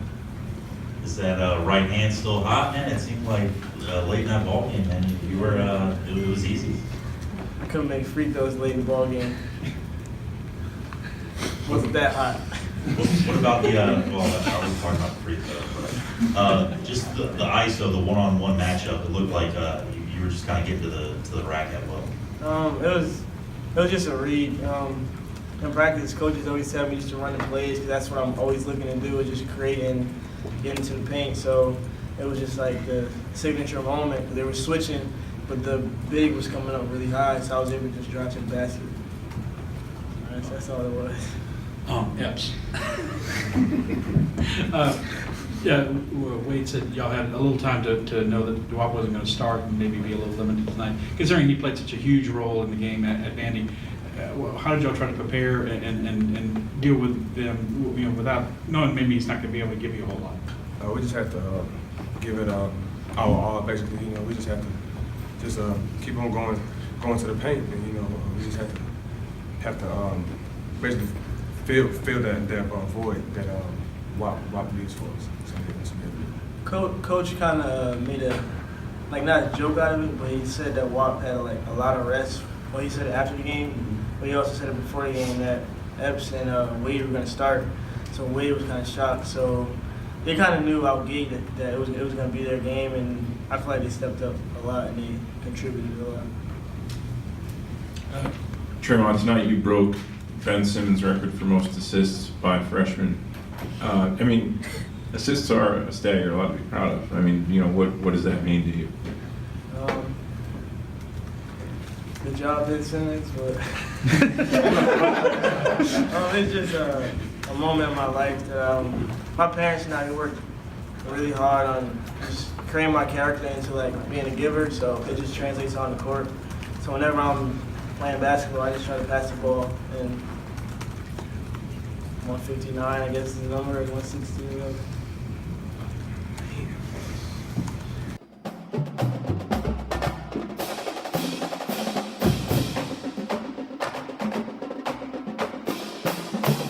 It's like we're having some fun, huh? We continue with Tigers Roar, a couple of the players there. I'm going to take you back. I'm going to pick your memory bank here. Okay. What was the media coverage like back when you played? Of course, no internet, Twitter, Snapchat, Facebook. We didn't have all of that. But, a couple of writers maybe in the locker room. You didn't have the couple of guys go out and sit at the table like that. I mean, what was we your did- we- recollection of the media coverage in your days at LSU? We did like the NBA does to this day. We're in the locker room, and there's a cooling off period, and then people They let would them come in. They come and with they their would come- old-fashioned tape recorders. Yeah, or their pads and write things. But then we had really good coverage because we had a coach that commanded and demanded coverage. So and y'all were very successful. and we were so successful. There was postseason. Yeah, so we had tournaments. television stations and radio. There was no sports talk radio back then, but we had the Picayune in New Orleans, the Advocate in Baton Rouge, and some other local newspapers would come in. So no, we were covered very well. Yeah. Media day we'd have all the television stations would come into town. So it was all right. We didn't know any I was better. just curious. But no, we didn't go to a table and sit down. We only They did- didn't say like Hultberg, Macklin need you at the table. We only did that when it was tournament time. Okay, you didn't do that for a Tuesday night Not game. for a Tuesday night game. That was Against tournament. Vanderbilt. That was tournament. That time. was a special occasion. Yeah, that's when you went right? to the table. Everybody would come into the locker room. So you have a cooling off period. You'd stay in your uniform. They'd come in, get out of here quick so we can go home. Yeah, there you go. that type I of was just curious. Yeah. I mean, and y'all were good, so you did attract media attention. And we'd have some national scribes in there. So yeah, it just depended on the game. Okay, just a curiosity question as I was watching a couple of those LSU players right there. Hey, a couple of things we want to hit on, a couple other sports happening. First, let's talk gymnastics. And, we got to talk about D.D. Bros' program, national runner-up the last 2 years. Yet again, just reloading, putting it on them. The gymnastics team's now number 2 in the country. There's a point system on how all that works. Okay, let me ask you this. They just scored the highest number of points in the country. And they're not and they're not number 1 again. I don't get it. Yeah, I don't understand it totally. I've had a few people try to explain it to me. Now, also in gymnastics, you had 3 SEC Gymnasts of the Week. The LSU's team is loaded, top to bottom. They've got unbelievable talent. You got Sarah Finnegan, Lexi Prezance, and Christina Desiderio. You get a look at that. Pressman in the middle.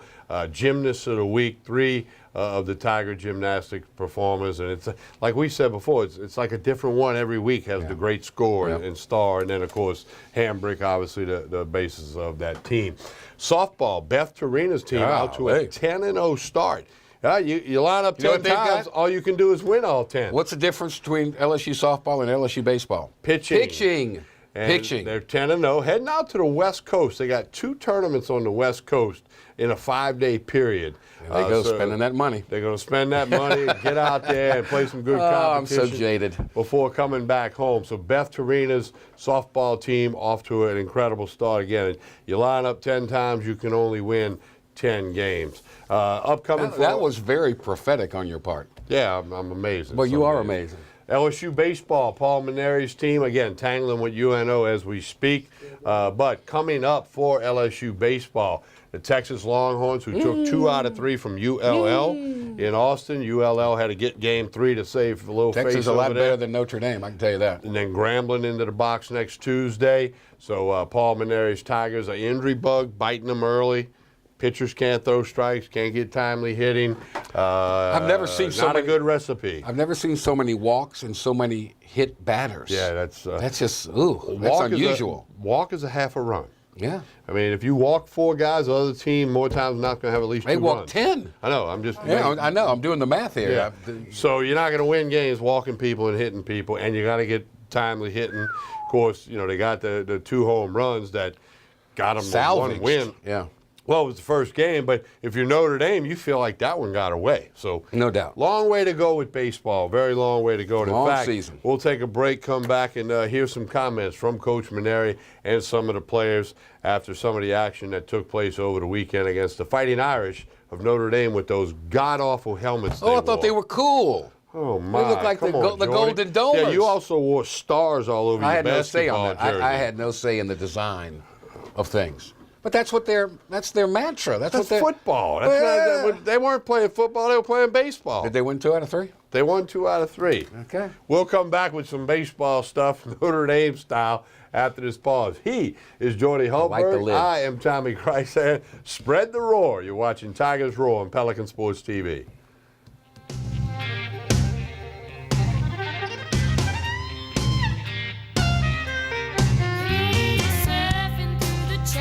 with his little remote, wolfing down Cheetos. I hope he don't choke between Monday night football and Friday night fights. I'm lucky if I get to see a show that I like. He never hears the phone or the doorbell ring. I don't try to understand him. It's a male thing.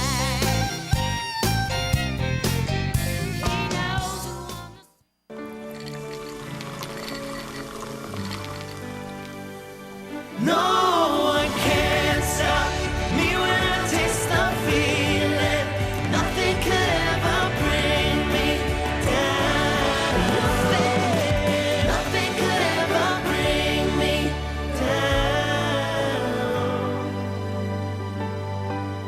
down. Taste the feeling. Woodburners, serving South Louisiana since 1977, is a family-owned and operated company with over 30 years of experience. They're the fireplace experts, providing upscale products at an affordable price. Fireplaces, glass doors, wood stoves and stove chimneys, mantles, screens, gas logs, and tool sets. Visit online at woodburnersinc.com. Call 225-752-2590 or stop by 10510 Airline Highway in Baton Rouge. This is an important announcement. If you're between 50 and 85 and worried about your loved ones, you can still get affordable life insurance for peace of mind. My life insurance coverage is guaranteed, and I was not required to get a medical exam. I had high blood pressure and diabetes, and I got my coverage with one telephone call. No exam necessary. I'm a smoker, and I wanted to take care of my family. I called to get my life insurance and my affairs in order. I wanted to do the right thing. Call Final Expense No Exam Insurance. Your rates are guaranteed and will never increase. I called and learned that this insurance cannot be canceled even if you get sick or gain weight. And there are no restrictions on how my beneficiaries use the money when I'm gone. Approval was easy and the price was right. I wanted to do this for my children. Call 800-654-9927, 800-654-9927.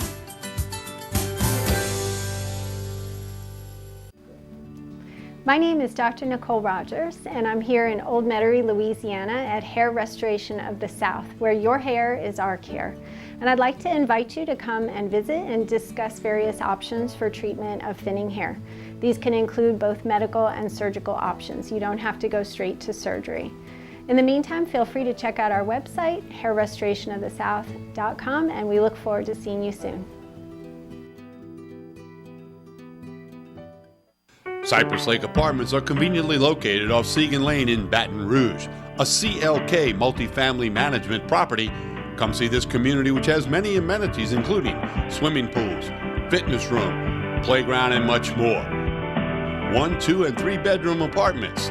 Stop by Cypress Lake Apartments, call 225-293-6789, or go online, live at cypresslakeapts.com.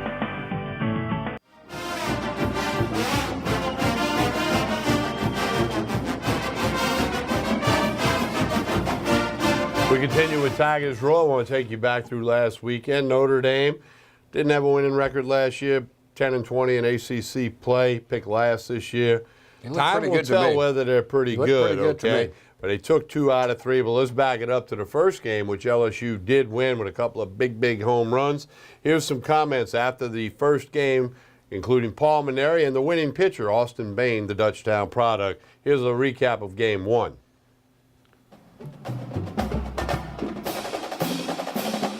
Crazy way to start the season. First of all, I tip my hat to Notre Dame. Boy, did they play great. They played a lot better than I anticipated that they would play. Listen, I've coached there, and I know what it's like to be trapped indoors for 5 or 6 weeks before you go step outside. And normally you can't catch pop-ups. Their right fielders making unbelievable catches. Their shortstop made plays all over the field. They turn a clutch double play when they needed it. Their catchers blocking balls in the dirt. I was really stunned how well Notre Dame played. And offensively, I thought they played it unbelievable. I believe that they had the leadoff hitter on base in 7 of the 9 innings, if I'm not mistaken. So let me tell you something. That drives you crazy as a head coach when they constantly had the leadoff hitter on base. And even though, Caleb had a subpar start, and we gave up some gift runs, 2 out, 2 strikes, wild pitch to score a runner from third. For me, that's a gift run. We didn't make them earn that, with a 2-out hit. We gave up some gift runs, but I thought the whole key to the game for us was the quality relief pitching that Matthew Beck and Austin Bain gave us. I thought they were both tremendous, and had Matthew Beck now come in and got some big outs in some key situations. Even after the wild pitch, he got the guy on the next pitch to save us another run. And there were other times when we were able to get, wiggle out of some jams, and it kept us in the game. And ultimately, we got a couple of big swings. And I thought, honestly, one of the biggest at-bats of the game was Chris Reed's pinch hit walk. I was a real professional at bat. Here's a guy who sits on the bench for 7 innings and comes off the bench and lays off tough pitches, draws the walk, and sets the stage for Josh's heroics. So, I don't think we played particularly well tonight. The first games, you never know what you're going to get. And now tomorrow, hopefully we'll relax and go out there and play the game the way we know we can play it. I know we can play a lot better than we played today. So we're very fortunate to win this game and be able to turn the page for the mark. It was insane. It was a lot of fun to be able to compete against such a good team. You think you would throw him a little bit harder in the ninth after that home run? Like, was it really kind of flowing? That was about as hard as I could throw right there. I'm going to be honest with you. Josh said after his error, he told you pick him up, help him out, get the outs or whatever. How do you put the team on your back? That's part of being a team in baseball. Errors happen. And I told him, I was like, don't worry about it. We're getting out of this. And I said, the next ball's coming to you. And we ended up getting out of it. And then he goes up to the plate and does that. So, he took the team on his back. There were over 12,800 people here tonight. Can you talk about the crowd and how that affected your pitching? It was electric. It was a lot different than the scrimmages. It was, I had a lot of adrenaline pumping, and especially in that 9th inning when everybody was standing up, there was no way I could not throw as hard as I could. And it felt really good. So how does this win help the team go into tomorrow and to the rest of the series for this weekend? I think it gives us a little momentum, but as you can see, things can change so quick, and I feel like we need to.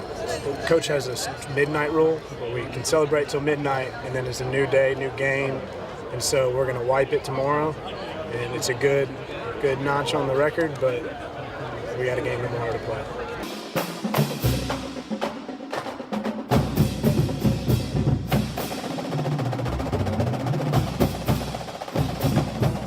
So that was game 1, which the LSU did win 7-6, the grand slam by Jordan, the 3-run homer by Smith. Game 2 on Saturday didn't go the Tigers' way. We're going to hear from Coach Paul Mainieri as well as the pitcher Zach Hess, who did not have a good outing. But here's a recap of game 2 with Coach Mainieri and Zach Hess. From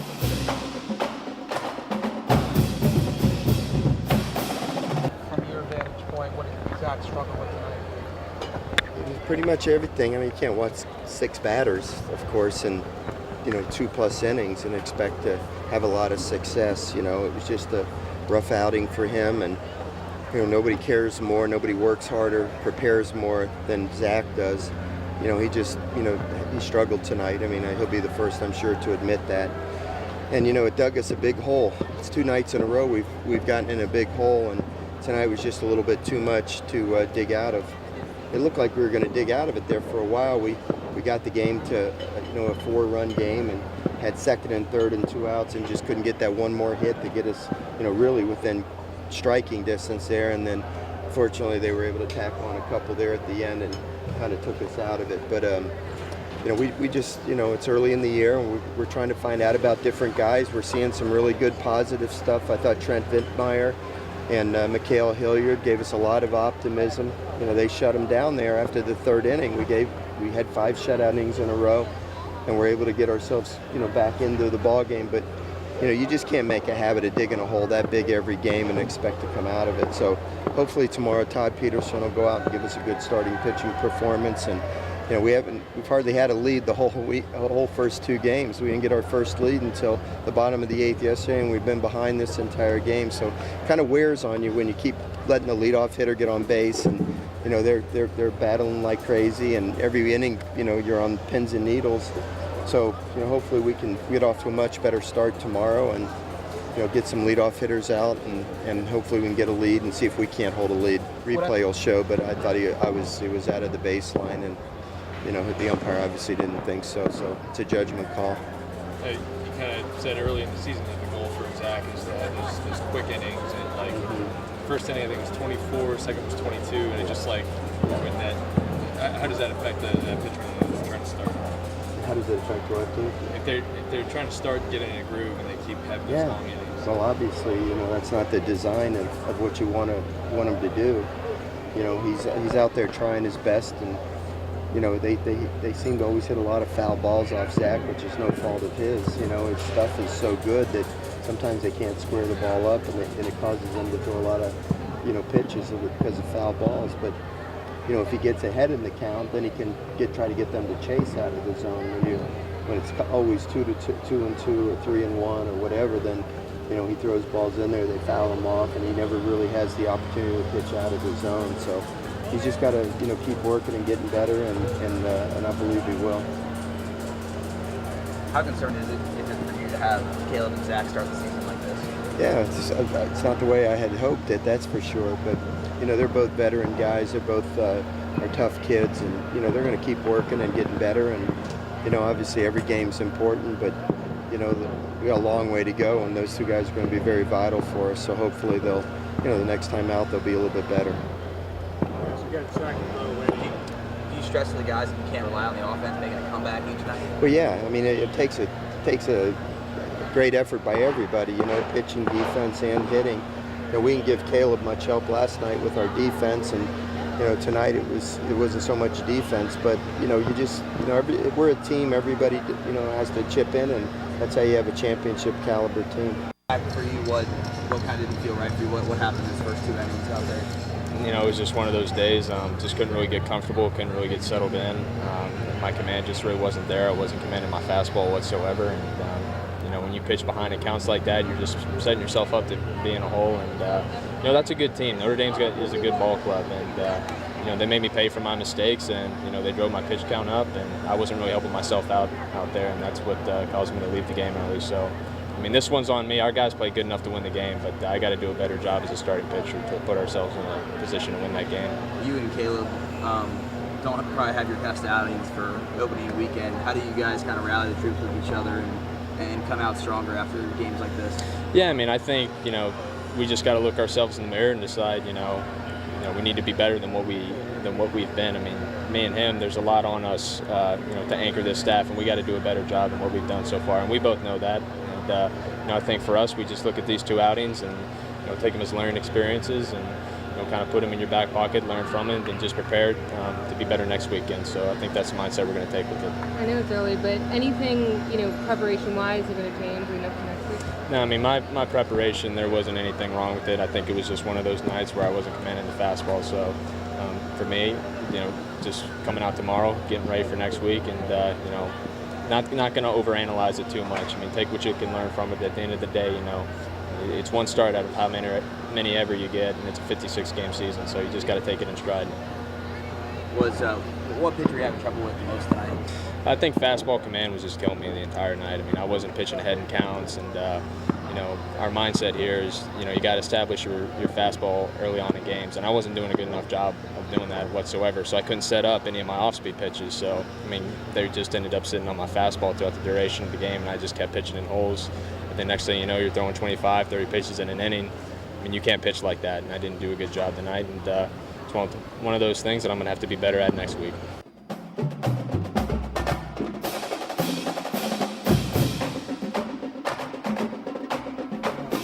Notre Dame wins game 2 of the series, 1-1 with the rubber match on Sunday. An early start due to the travel plans of the Fighting Irish. Yep. Here's Coach Paul Mainieri and Bo Jordan talking about the loss on Sunday to Notre Dame.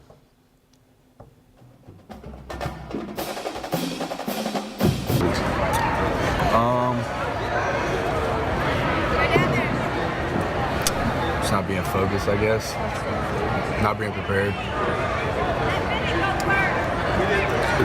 Just kind of like just everybody? Was it maybe like overlooking Notre Dame a little bit? It was complete aspect of our game that was just wasn't good at all. You think you guys maybe overlooked Notre Dame? Like, didn't maybe expect what they were going to kind of throw at you guys? No, after the first night, we knew they were a ton better. We didn't think they were going to be as good defensively as they were, but dude, they came out and they played every single play, and I give them props for that. You know, they're a really good team. We saw that opening night, second game, and the third game. They just outplayed us, and we got to get together and we got to bring it. It's kind of one of the leaders of this team. Once you mess with some of the younger guys who've probably never been through this before. Yeah, I know. I told everybody out there, you know, LSU has a legacy to uphold, and weekends like this, that's not LSU legacy. You know, I've been a part of 3 really good teams, and you know, this weekend it wasn't fun. Where things kind of unraveled today? Yeah, well, I'm trying to look at positives for today. It's pretty hard to find them, really. This whole weekend, we just totally were outclassed, you know. Playing, coaching, just everything. First of all, I got to tip my hat to Notre Dame. They came down here very prepared, very tough. I was amazed by the quality of their defense, being outside for the first time. And, you know, their shortstop put on a clinic the whole weekend. There's double play combination. Their right fielder was phenomenal. Their catcher, gritty kid, played 27 innings back there. Must have blocked 100 balls in the dirt. I mean, you know, they just, everything they did extremely well. And I got to give them all credit. They came down here and took it to us. You know, conversely, it's hard for me to find a lot of positive things that we did the whole weekend, to be honest with you. We obviously got a lot of work to do. I knew going into the season that it was going to be a long road. We're going to have to make some strides throughout the year, and you know, it became clearly obvious this weekend that there's a lot of areas that we need to get better at. And it's a long season, and you know, I don't doubt that our kids are going to be fine. We're going to get back to work on Tuesday and get ready for UNO on Wednesday. And you know, we're not going to point fingers at anybody. It was a total team effort, and you know, it was just a terrible weekend for us. You know, they totally outdid us in every phase of the game. So the only thing we can do is evaluate it, analyze it, pick ourselves up by the bootstraps, get back to work on Tuesday, and hopefully come out and play well on Wednesday.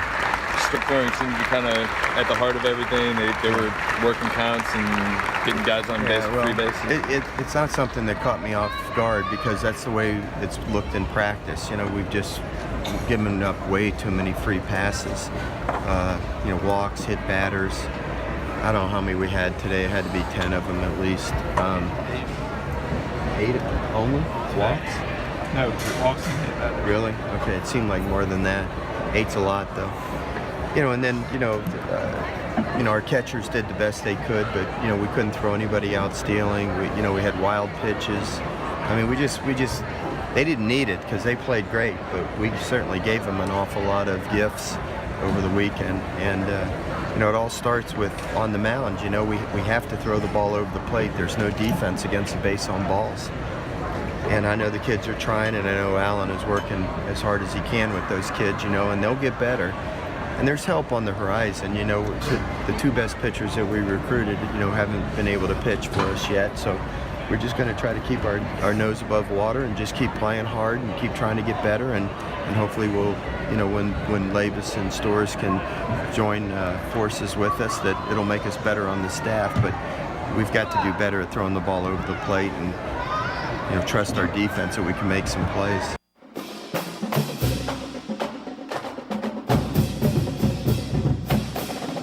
So the weekend number 1 was in the books. The Irish of Notre Dame. What's this with the football team beating them, the basketball team beating them? Can we get gymnastics or softball, maybe? Get one of them. Maybe, please. Is this gymnastics Wow. U now? Softball U? I don't know. DBU? Certainly what not. we got? Certainly can't beat the Irish. Yeah, but as Coach Maneri said, you walk people. It's hard to win. Hard to No win. defense for that. Now, we do have a recap of the entire weekend series for you.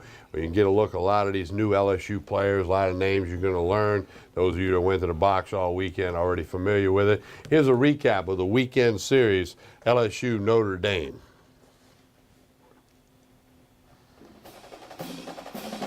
Gilgenbach, the pitch. Called strike three. Gilgenbach thought about it, held back. But Mark Chapman rings him up. And Coach Maneri, people mark this date on their calendar. Here's a called strike three. Bierling leaned over, watched it go by. Caleb Gilbert records his second strikeout, and there's second and third with one out. Here's the pitch, swing and a miss. Matthew Beck rears back the fastball at the belt, swing and a miss.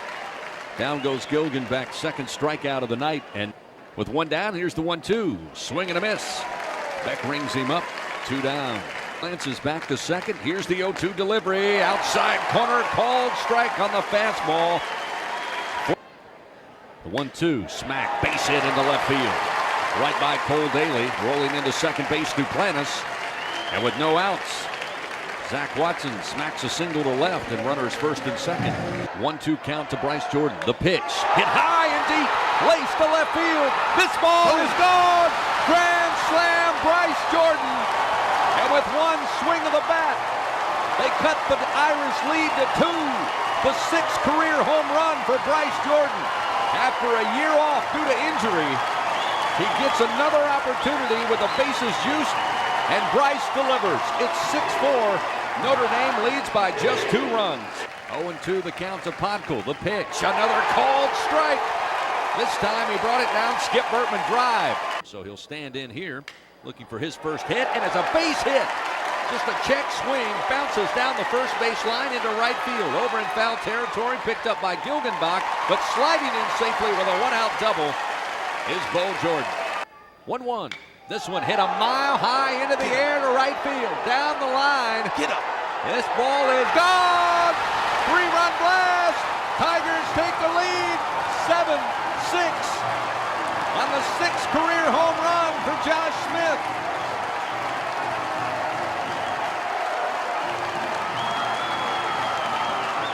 Not many people have left the box, but those who have are listening right now, wishing they just hadn't given up quite yet.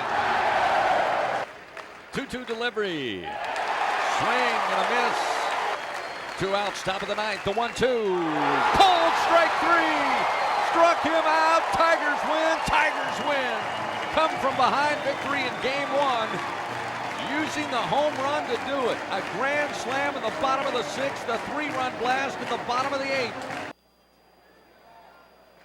Soft swing, slow roller over to Jake Slaughter at third base. Slaughter makes a strike throw across the diamond, and now 2 away for Zach Hess here in the top of the 2nd inning. Good players.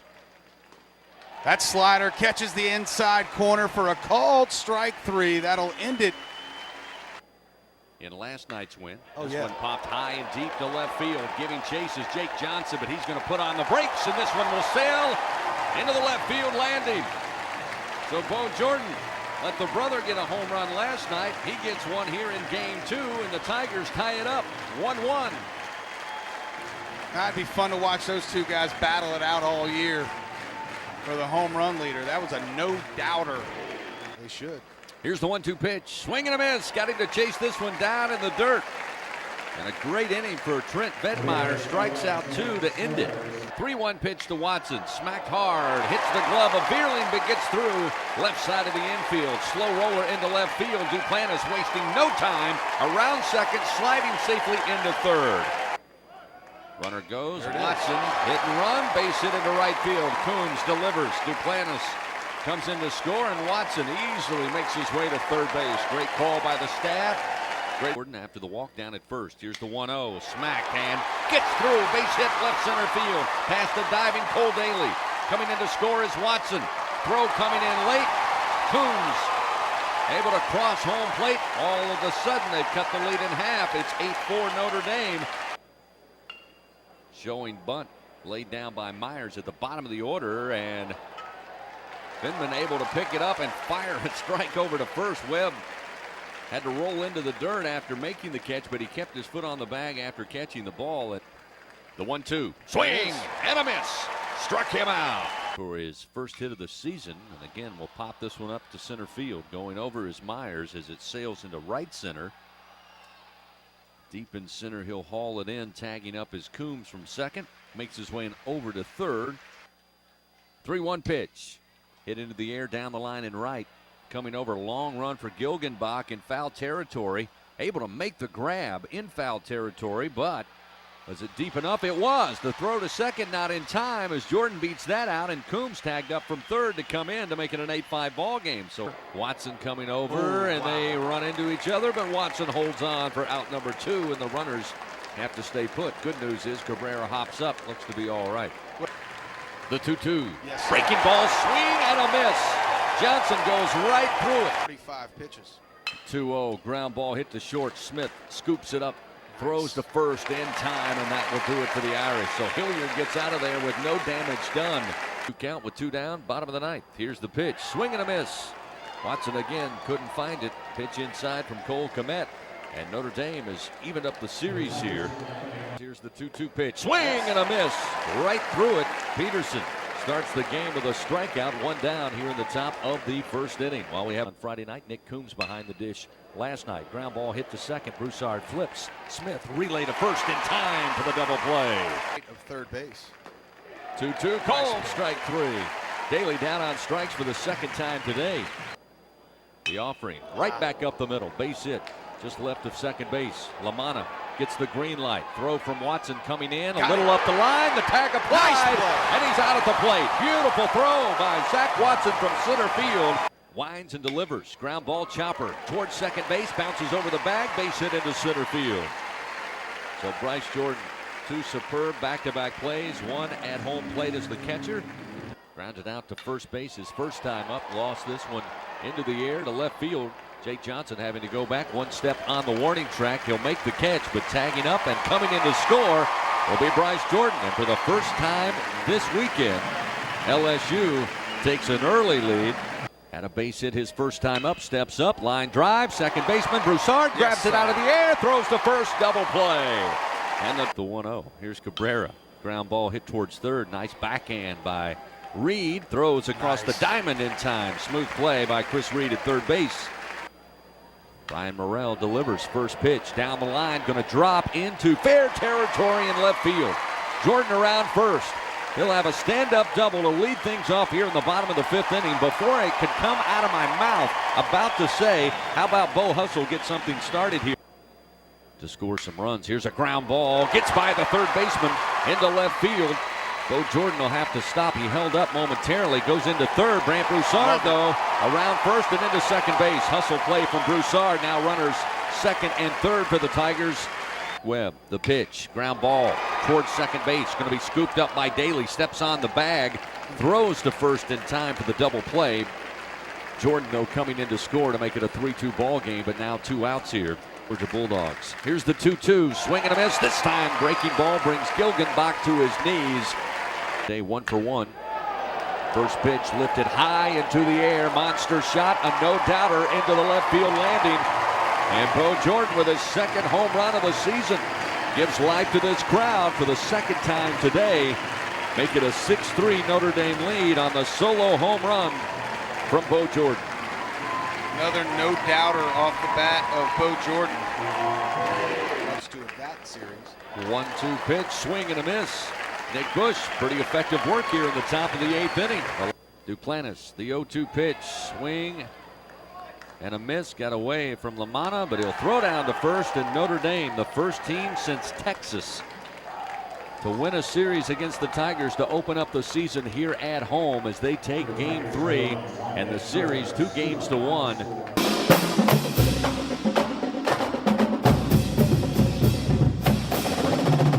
We can continue with Tigers Roar, putting a wrap on it, recapping a couple of things. LSU football, not a lot going on. We heard from Mike When is Scarborough. spring? March, right? March 11 is the first practice. Spring game will be April 21. 15 practices, 14 practices in the spring game. Right, that's been released. Spring game will be on TV, all that detail. I'm sure they have something for the fans that day. There's your spring football calendar with the practice dates and then the spring game on April 21. LSU baseball out of town that weekend. They like practicing on Saturdays, huh? Yeah.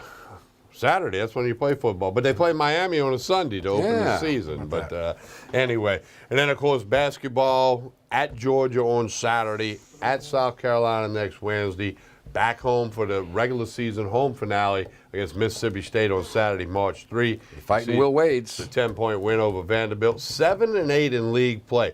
Jordy, they were picked 14th when the season started. Not a lot of people had them winning 7 games, and they've still got 3 to play on the regular season. Remarkable job that they've done. You saw the 3 names. They had one more. Skylar Mays was in double figures as well. Shoots 63%. That's going to win you every night. On the road, you got to defend, you got to rebound, you got to get your go-to players. Waters, Reith have to play big to win on the road. Another key in the stat box against Vanderbilt, only 6 turnovers, and that's a very good number. Because the ball's going through the hole. Yeah, it's a very good number, and not a lot of rebounds because the ball was going through the hole. I believe they both had 29 rebounds, LSU and Vanderbilt. And look, Vanderbilt had 13 threes. Normally that wins you games, but LSU again, 63%, 70-something% in the second half. Ridiculous. Yeah, getting to the hole, making layups. That's the recipe you're looking for sure. No question. You can bottle that up, you win a lot of games. We'll keep tabs on that. Gymnastics is at Georgia this weekend for a meet. Beth Torina's softball team out on the West Coast for a bunch of games. 2 different tournaments all crammed into like a 5-day window out there. You miss the NBA because it's been off for a while. They don't start up again until Friday. Friday, well, there's games Thursday. But Pelicans start up are Friday. Home, on Friday against the You Miami Heat. Miss it? It's a college season now for the NBA. Pelicans have 25 games left. 25 games. Mark Cuban fined $600,000 for saying that he told his team, it's better for us to tank. At least he's honest. All these other teams are tanking. He's been fined more than anybody in the world, but that's the largest single fine that he's ever got. $600,000 for popping I told that off. to Dr. J on a Hanging with the Doc podcast. Dr. J could play a little hoop today, huh? He could still win a slam dunk contest. Boy, You think he can still elevate? His mitts were like He can still elevate? Oh, he can still. Oh, man. Dr. J. You are in hog heaven with that All-Star weekend. I love that stuff. I thought the three-point contest was great. I like the slam dunk. Yeah. There you go. And they played some defense when it mattered. Hey, don't forget, if you hadn't liked us on Facebook yet, Facebook page is Pelican Broadcasting. Twitter account is at Pelican Sports. This show and many other things that we do on youtube.com/Pelican Broadcasting. Watch it at your convenience. It's in their entirety. The Nichols-Stony Brook game, Sports Shorts, Tigers Roar, some other things we do. And don't forget, next week, Pelican Sports TV will be out at Southern University. Thursday night, March 1st, basketball doubleheader at the F.G. Clark Activity Center, the Mini Dome. Come and get out there. You'll get on TV. Both teams doing very, very well in the SWAC. So Pelican Sports TV looks forward to being at the Mini Dome Thursday night, March 1st, for some Southern Jaguar basketball. Jordy, great job as always. On behalf of everybody here at the Pelican Crew, it takes a lot of people to put this show together. Most importantly, we thank you for watching. Spread the roar. Jordy Helper, Tommy Christ, and you've been watching Tigers Roar.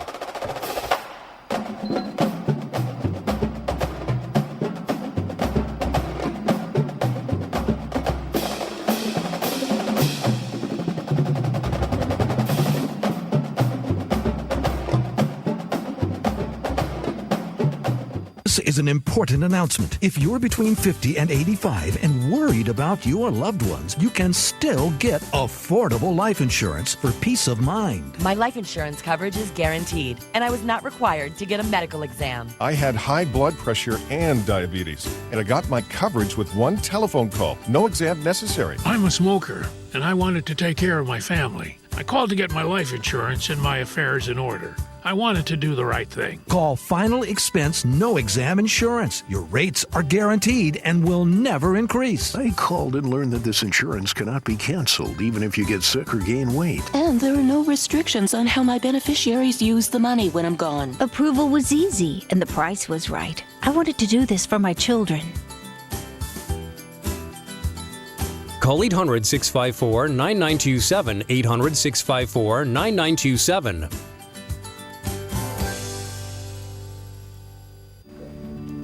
My name is Dr. Nicole Rogers, and I'm here in Old Metairie, Louisiana at Hair Restoration of the South, where your hair is our care. And I'd like to invite you to come and visit and discuss various options for treatment of thinning hair. These can include both medical and surgical options. You don't have to go straight to surgery. In the meantime, feel free to check out our website, hairrestorationofthesouth.com, and we look forward to seeing you soon.